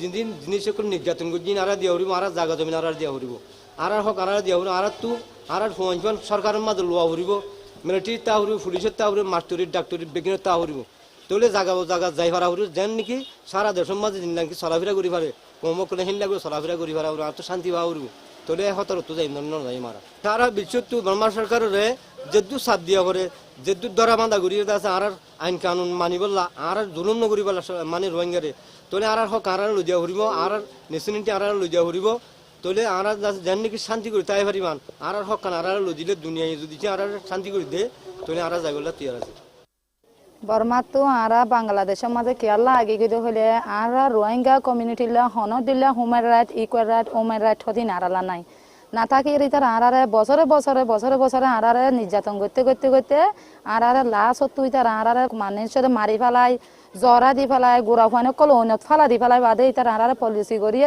বাংলাদেশের মাঝে আরারে ফারকারা দিয়ে আরা বাংলাদেশ হদিয়া নাকান আরা মুসলমানের দেশ দেতলা বলি আরা ফরান বাঁচাই বললা বলি হয়ে আর সাহারা লই বলে আসিবি বর্মা গভর্নমেন্টে হদি কি আর রোহিঙ্গারে দিয়ে আসুম বিভিন্ন দেশ সকলে যদি তারা বর্মার গভর্নমেন্টের দরিয়া এর হইলে মতো লিয়ে আসুম বলে হ ইতার আর যেদুন রোহিঙ্গা থাকে ইতার আর পর্যন্ত আজ নির্যাতন করাত আছে ইতার আল্লাহ হন রাইট নাই হন এডুকেশন নাই হন ইকুয়াল রাইট নাই ইতার আছে দে বুতরে আর রোহিঙ্গা কমিউনিটির হনক লিডার পর্যন্ত দানাই হন বালা জায়গা যাইতে দানাই ইতার আর দেশ সকলে যদি বিটু দেশ সকলে যদি দরিয়া দইলে আর লই যাইম হই হ দিতান আর না যাই দিকে আল্লাহ হইলে আর আল্লাহ আজ হনক খানে বালা হনক খান হাম ন আর রোহিঙ্গা কমিউনিটিলা হনক খান হাম গড়িয়ে নয় আজ আর রাইট হইতে আর ডকুমেন্ট হইতে আর গড় বাড়ি হইতে জ্বালা ফেলাইতে আর বিড়া বাড়ি পর্যন্ত আজ নদিব হেরা আর তারা তো আজ দিবুম হতে হতাইয়ান আজ ননেলে বিভিন্ন দেশ সকলে দরিয়া সুম হলে দিউম বলি হ আর কমিউনিটিলা আজ হনক রোহিঙ্গা কমিউনিটিলা হনক খান ন গড়ে আর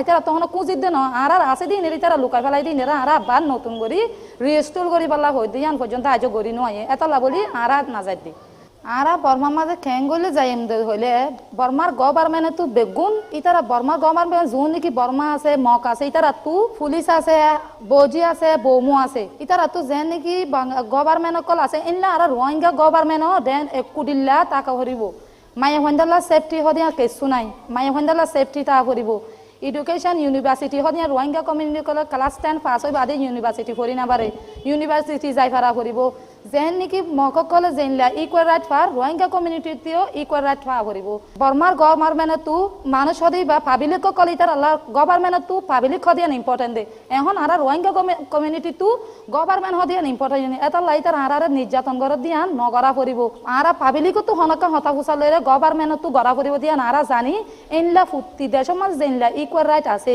ইনলা আর ইকুয়াল রাইট যদি দে যদি হইলে আর বর্মার মাঝে যাই আর যদি বর্মার দেশের মাঝে লইজার গতি যদি হইলে যি নাকি বিদেশি সকল আছে ইতারা তো আর মদত করা ফুরিব আর রোহিঙ্গার রাইটের হন দেশে লদি না পারিব ইতারা তো আর হন দিল্লা ধরনের রাইট লৈ যাই পাইজম দে ইয়ান আর দেখা দিয়া ফুরিব বর্মার দেশের গভর্নমেন্টের আর জেনলা নির্যাতন করছে নির্যাতন ই নল্লা বলি গভর্নমেন্টের অ্যাকশন লওয়া ফুরিব অ্যাকশন হলে কি ইতারা আর ফয়নকল বাপকল মাসকল মারি ফেলাইয়ে আর সাজ গড় আছে দিনের ল ফেলাইয়ে যি নাকি আর কাগজপত্র অকল আছে ইনেরও ল ফেলাইয়ে ইনেরও ইতারা তো আবার রেজিস্টর করিয়ে নইয়া করে নেলা দিয়া করিব ইতারা যদি জেনলা হতামজি নগরত যদি হলে বিদেশি অকল তো ইতারারে অ্যাকশন লওয়া করিব বর্মার গভর্নমেন্টের অ্যাকশন লওয়া করিব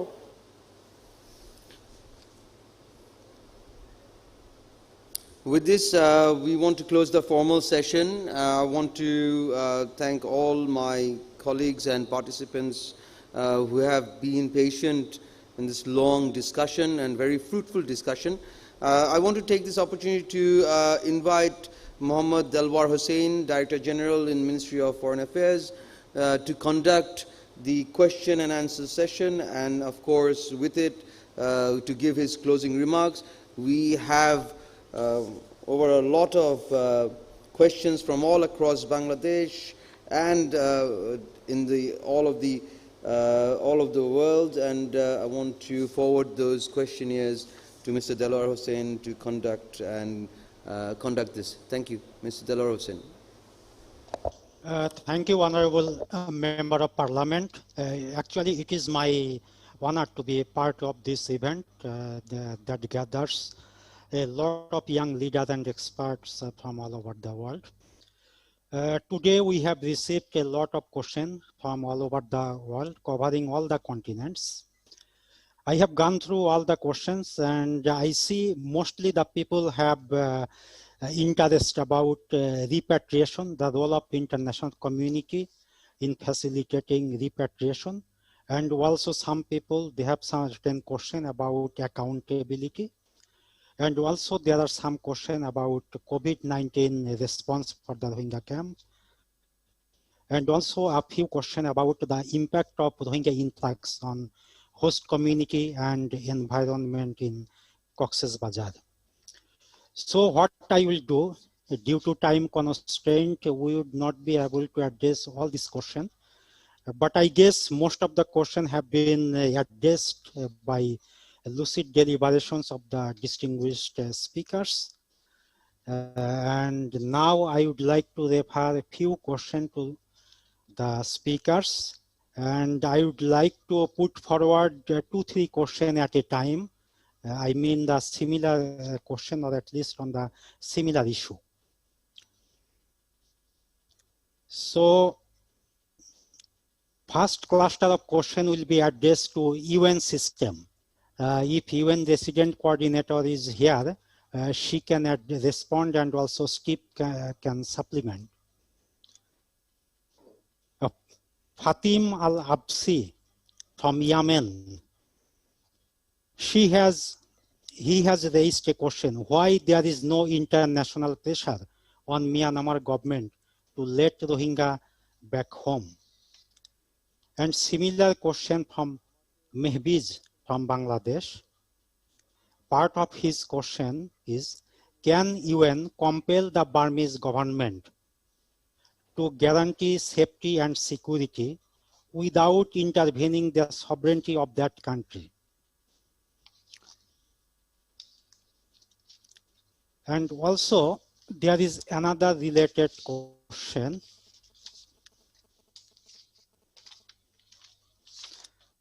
This is from Pacific Hakijimana from Rwanda.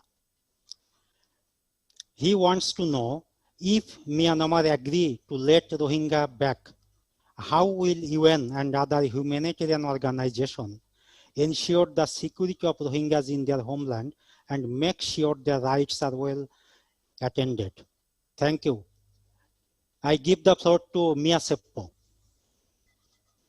Thank you. Thank you very much, DG. Let me start, and then my colleague Steve can take over on some of the questions as well.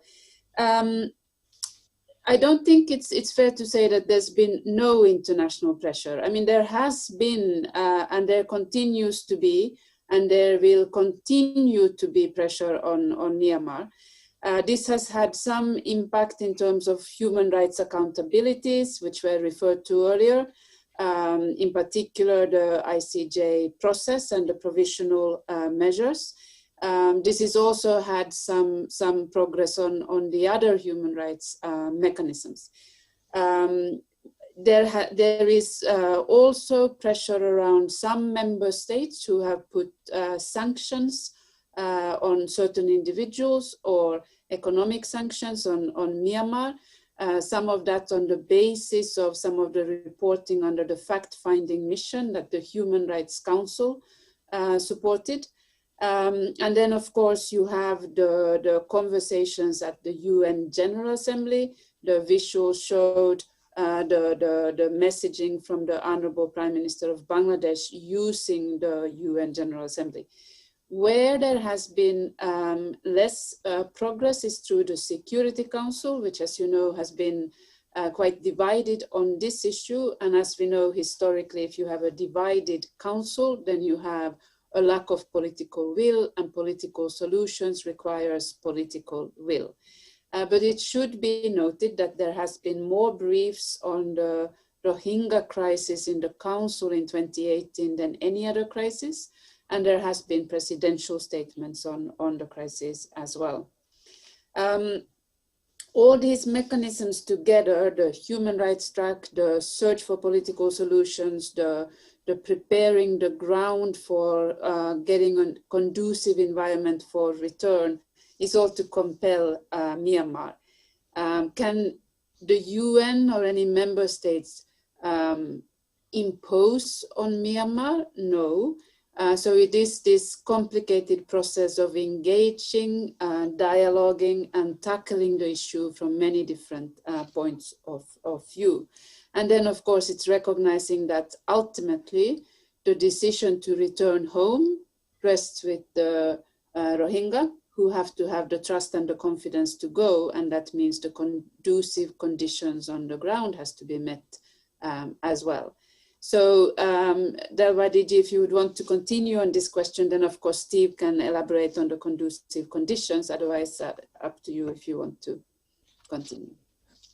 Yeah, if Steve wishes, he can supplement, or otherwise we can move to other cluster of questions. I think Mia, as the head of the UN system, has given a very excellent answer. I would just say two things. One, there are no humanitarian solutions for political problems. So the political solution has to come first. The challenges that the Rohingya have faced have been ones of identity, but then also governance and human rights. Unless we solve the problems of identity, governance, and human rights so that they can feel at home in the country of their birth, then there can really be no sustainable solution. But we would be present. The question was also, what can you do?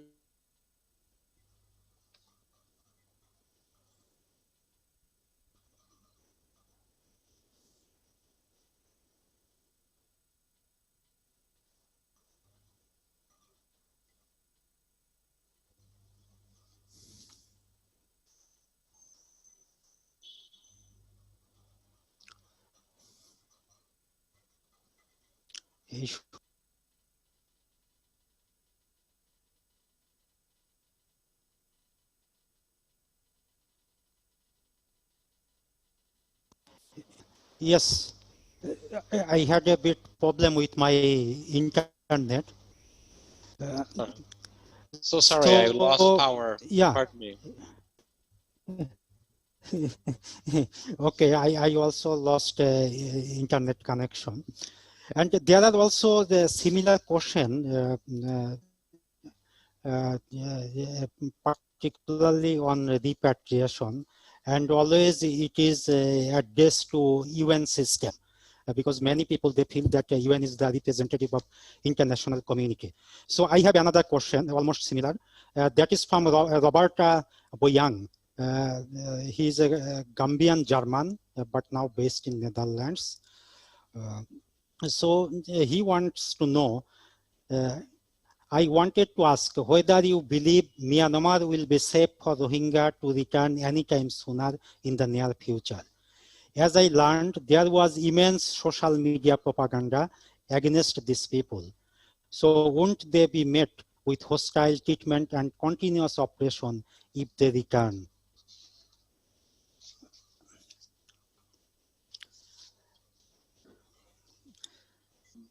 And also there is another question from a Bangladeshi gentleman. What will be the realistic solution look like? So I would like to turn to Mia Seppo if you want to kindly respond to this.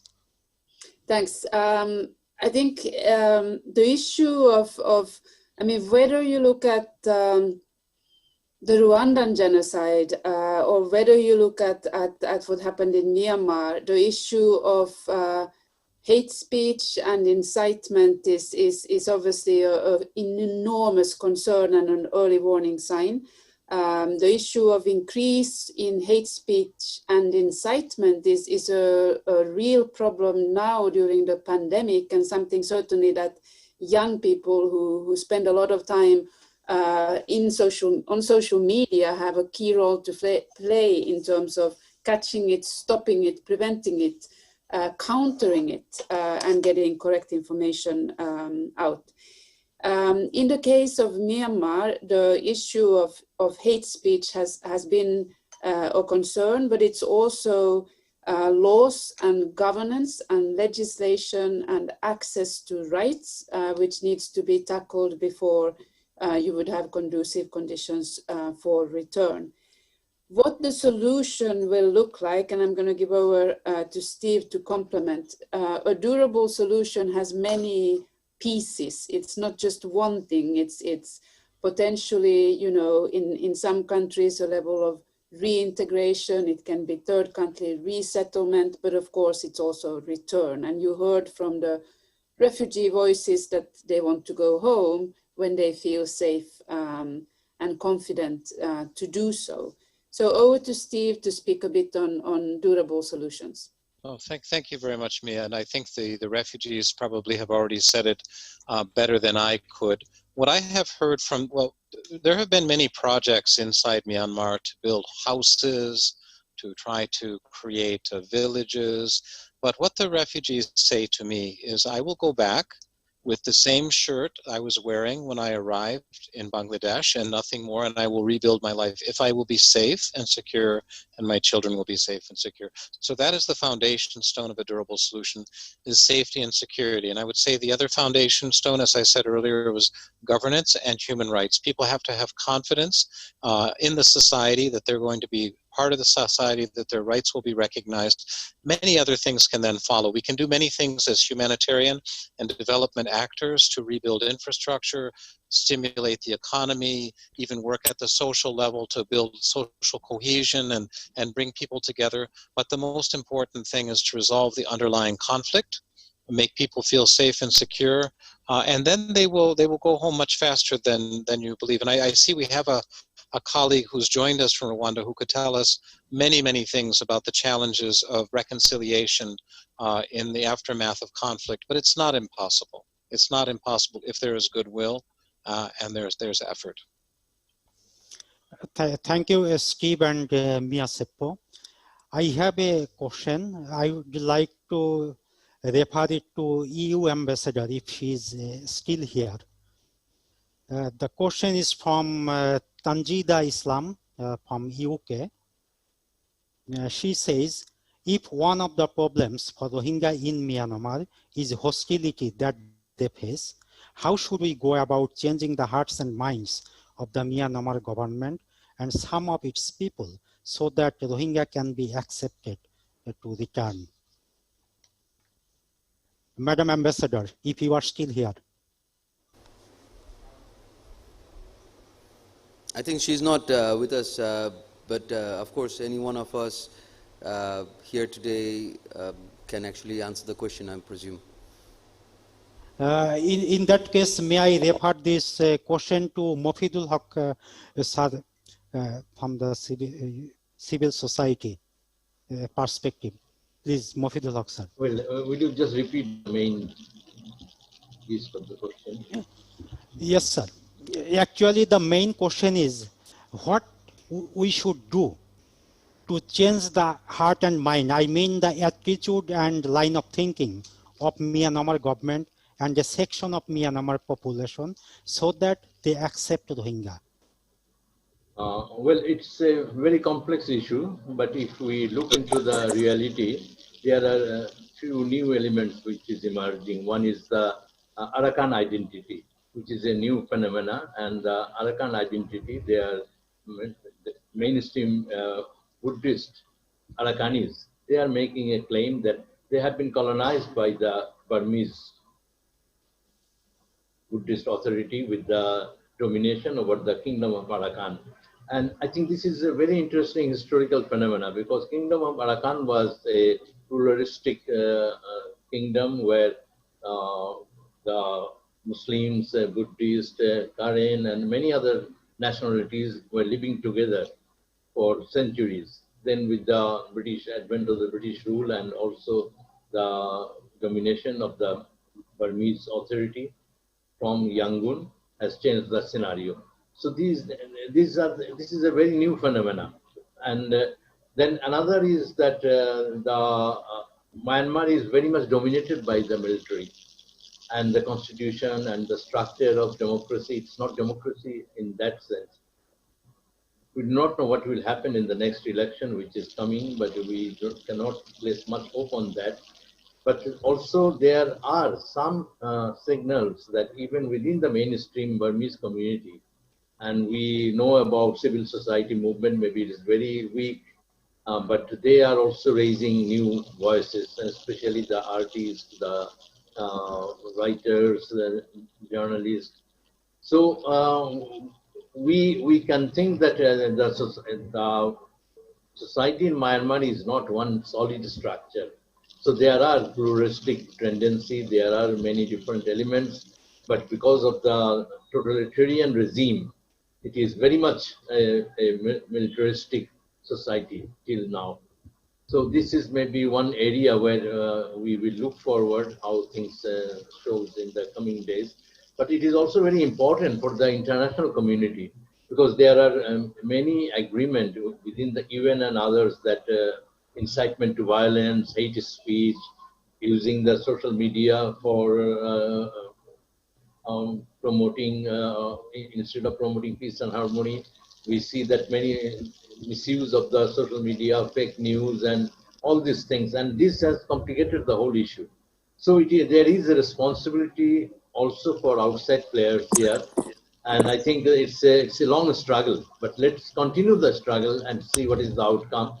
But we think that in many totalitarian society, we have seen that there are changes which was unforeseen, but which happened. So let's hope for the better future. Sir, EU ambassador is back. I had a question for her. I would like to repeat it now. If she wants to respond, we'd be happy. There was a question from Tanjida Islam from UK. She wanted to know what we can do to change the mindset and the approach of Myanmar government and some section of Myanmar society so that they accept Rohingya to go back. Her Excellency, please. Thank you. I mean, of course, it's a bit difficult for me to speak on Myanmar because I'm habilitated to speak on the camps in Bangladesh. I'm, of course, not responsible for Myanmar, but I can say a few words on what the EU has been doing in reaching out also to Myanmar, and especially through what we call a balanced approach. As you know, on the one hand, the recent council conclusions for Myanmar have identified sanctions to some members of the military, of the Burmese military. But on the other hand, I think what we don't want in Myanmar is to punish the population. So in a sense, also we continue to support through our development programs the people of Myanmar. And we feel that also by continuing to work in Rakhine State, although in the current circumstances it's of course very, very challenging, through, for example, conflict mitigation, trying to with NGOs on the ground working with the local population to help and prepare the ground so that would facilitate a return. But of course, changing a mindset is extremely challenging. What mindset are we talking about? On the one hand, we have to, of course, work with the people on the ground in Rakhine, but also with a regime that has certain priorities and geopolitical considerations to in its strategy. So it is a very, I think, complex picture, as everyone will agree.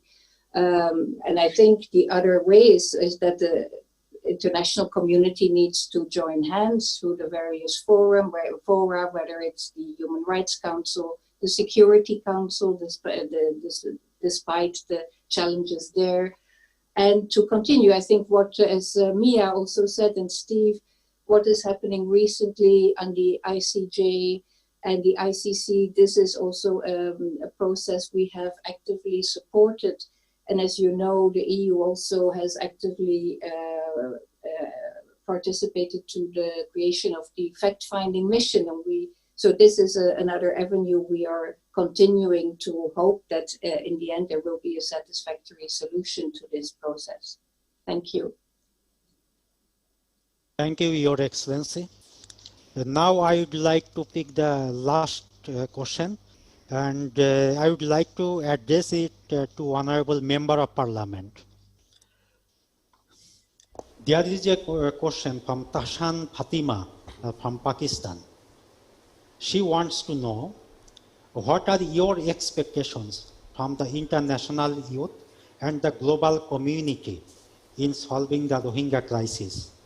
Honorable Member of Parliament. Thank you so much.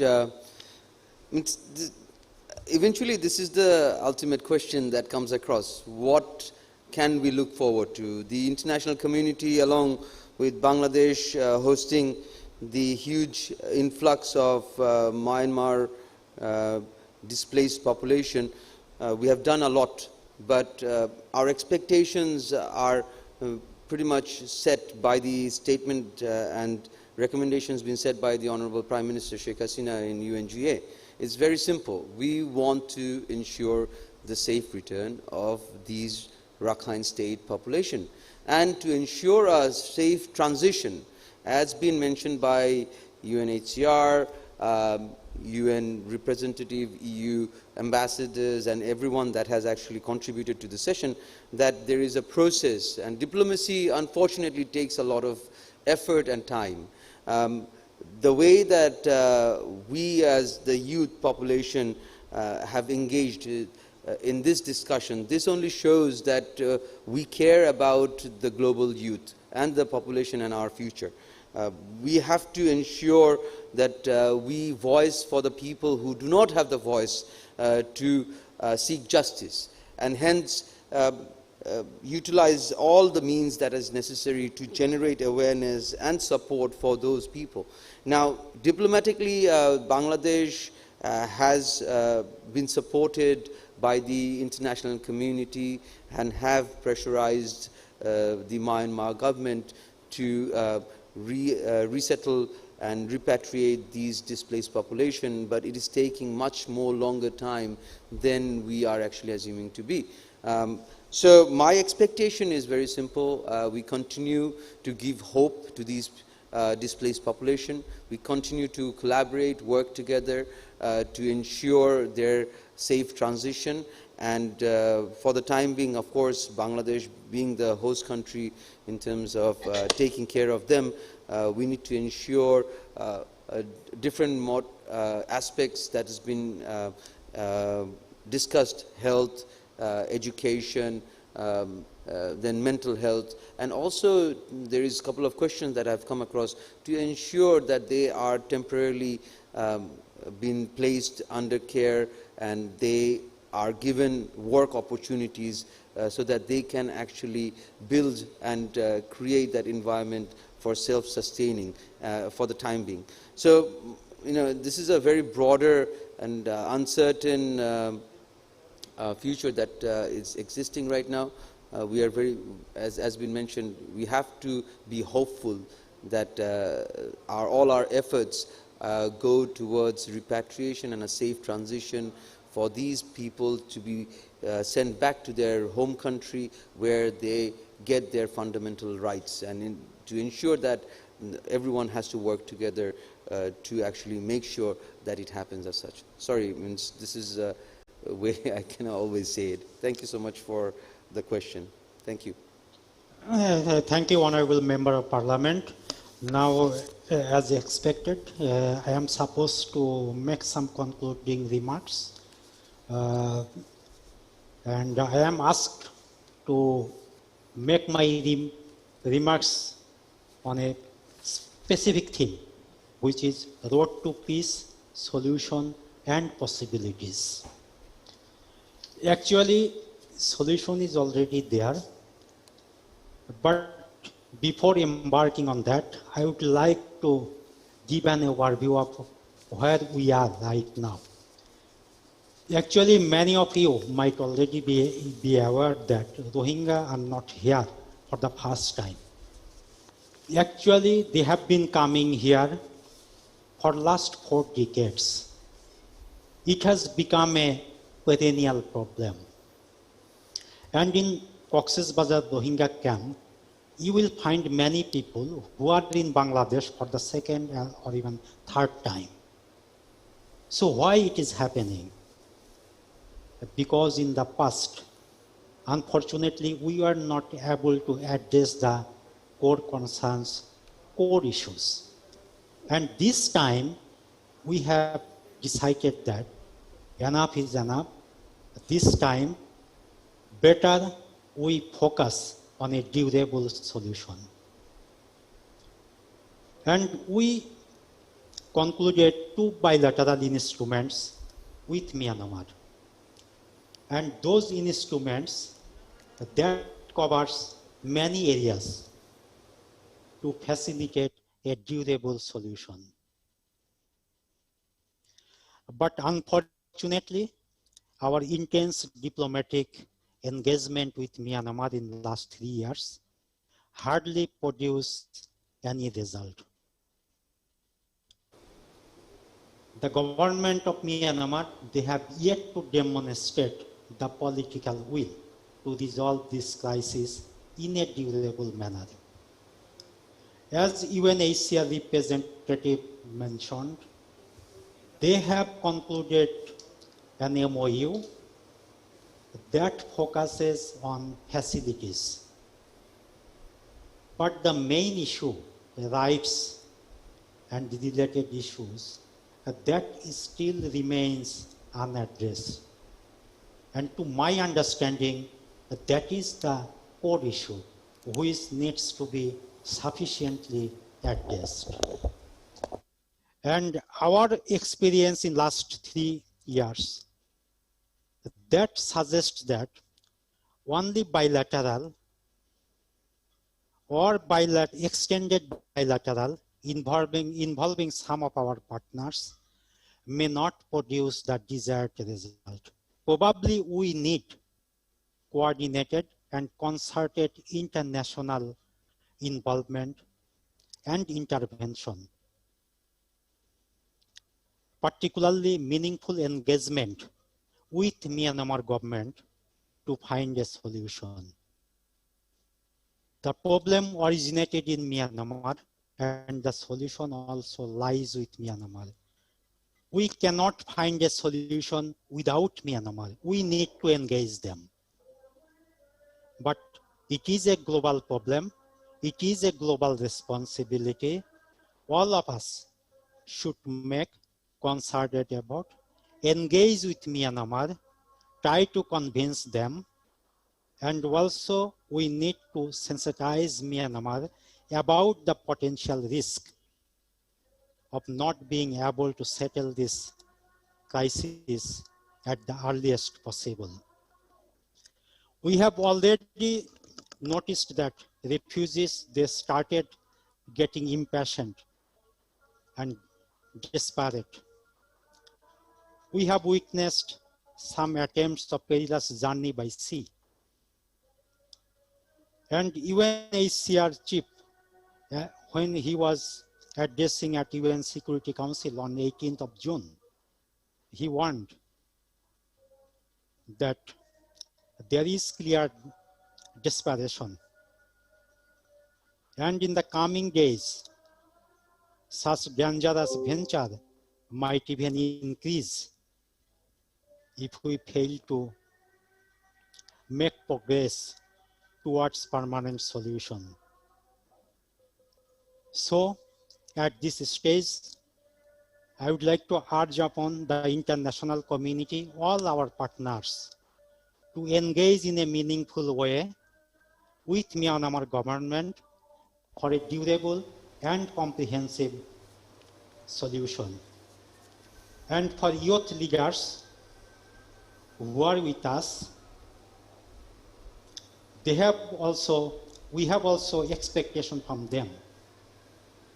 Some of them are already in leading position in their respective countries and in their respective fields. And in future, more youth will come up in leadership position. So we'll expect them to bring some contribution towards fulfillment of aspiration and dreams of these persecuted people. With this, I would like to conclude. I would like to return back the floor to Honorable Member of Parliament. Honorable Member of Parliament, you have the floor, sir. Thank you so much, Mr. Dalwar. With this, we want to end this session, and I hope that this summit allows us to show a road to peace, solution, and possibilities. I want to take this opportunity to thank all of my esteemed panelists who have been very patient over the past 2.5 hours, I presume, almost 2.5 hours, to give their valuable time and their opinion. And I hope that all the participants who are with us, the youth participants who are with us online, they will get a better view out of this conversation. And of course, thank the Ministry of Youth and Sports, the Ministry of Foreign Affairs, Islamic Cooperation Youth Forum, ICYF, and OIC Youth Capital for organizing such a wonderful event. And we hope that from this note we can take some resolutions and work together towards a better world. Thank you so much for your time and valuable inputs. Thank you so much, and good night. Thank you very much.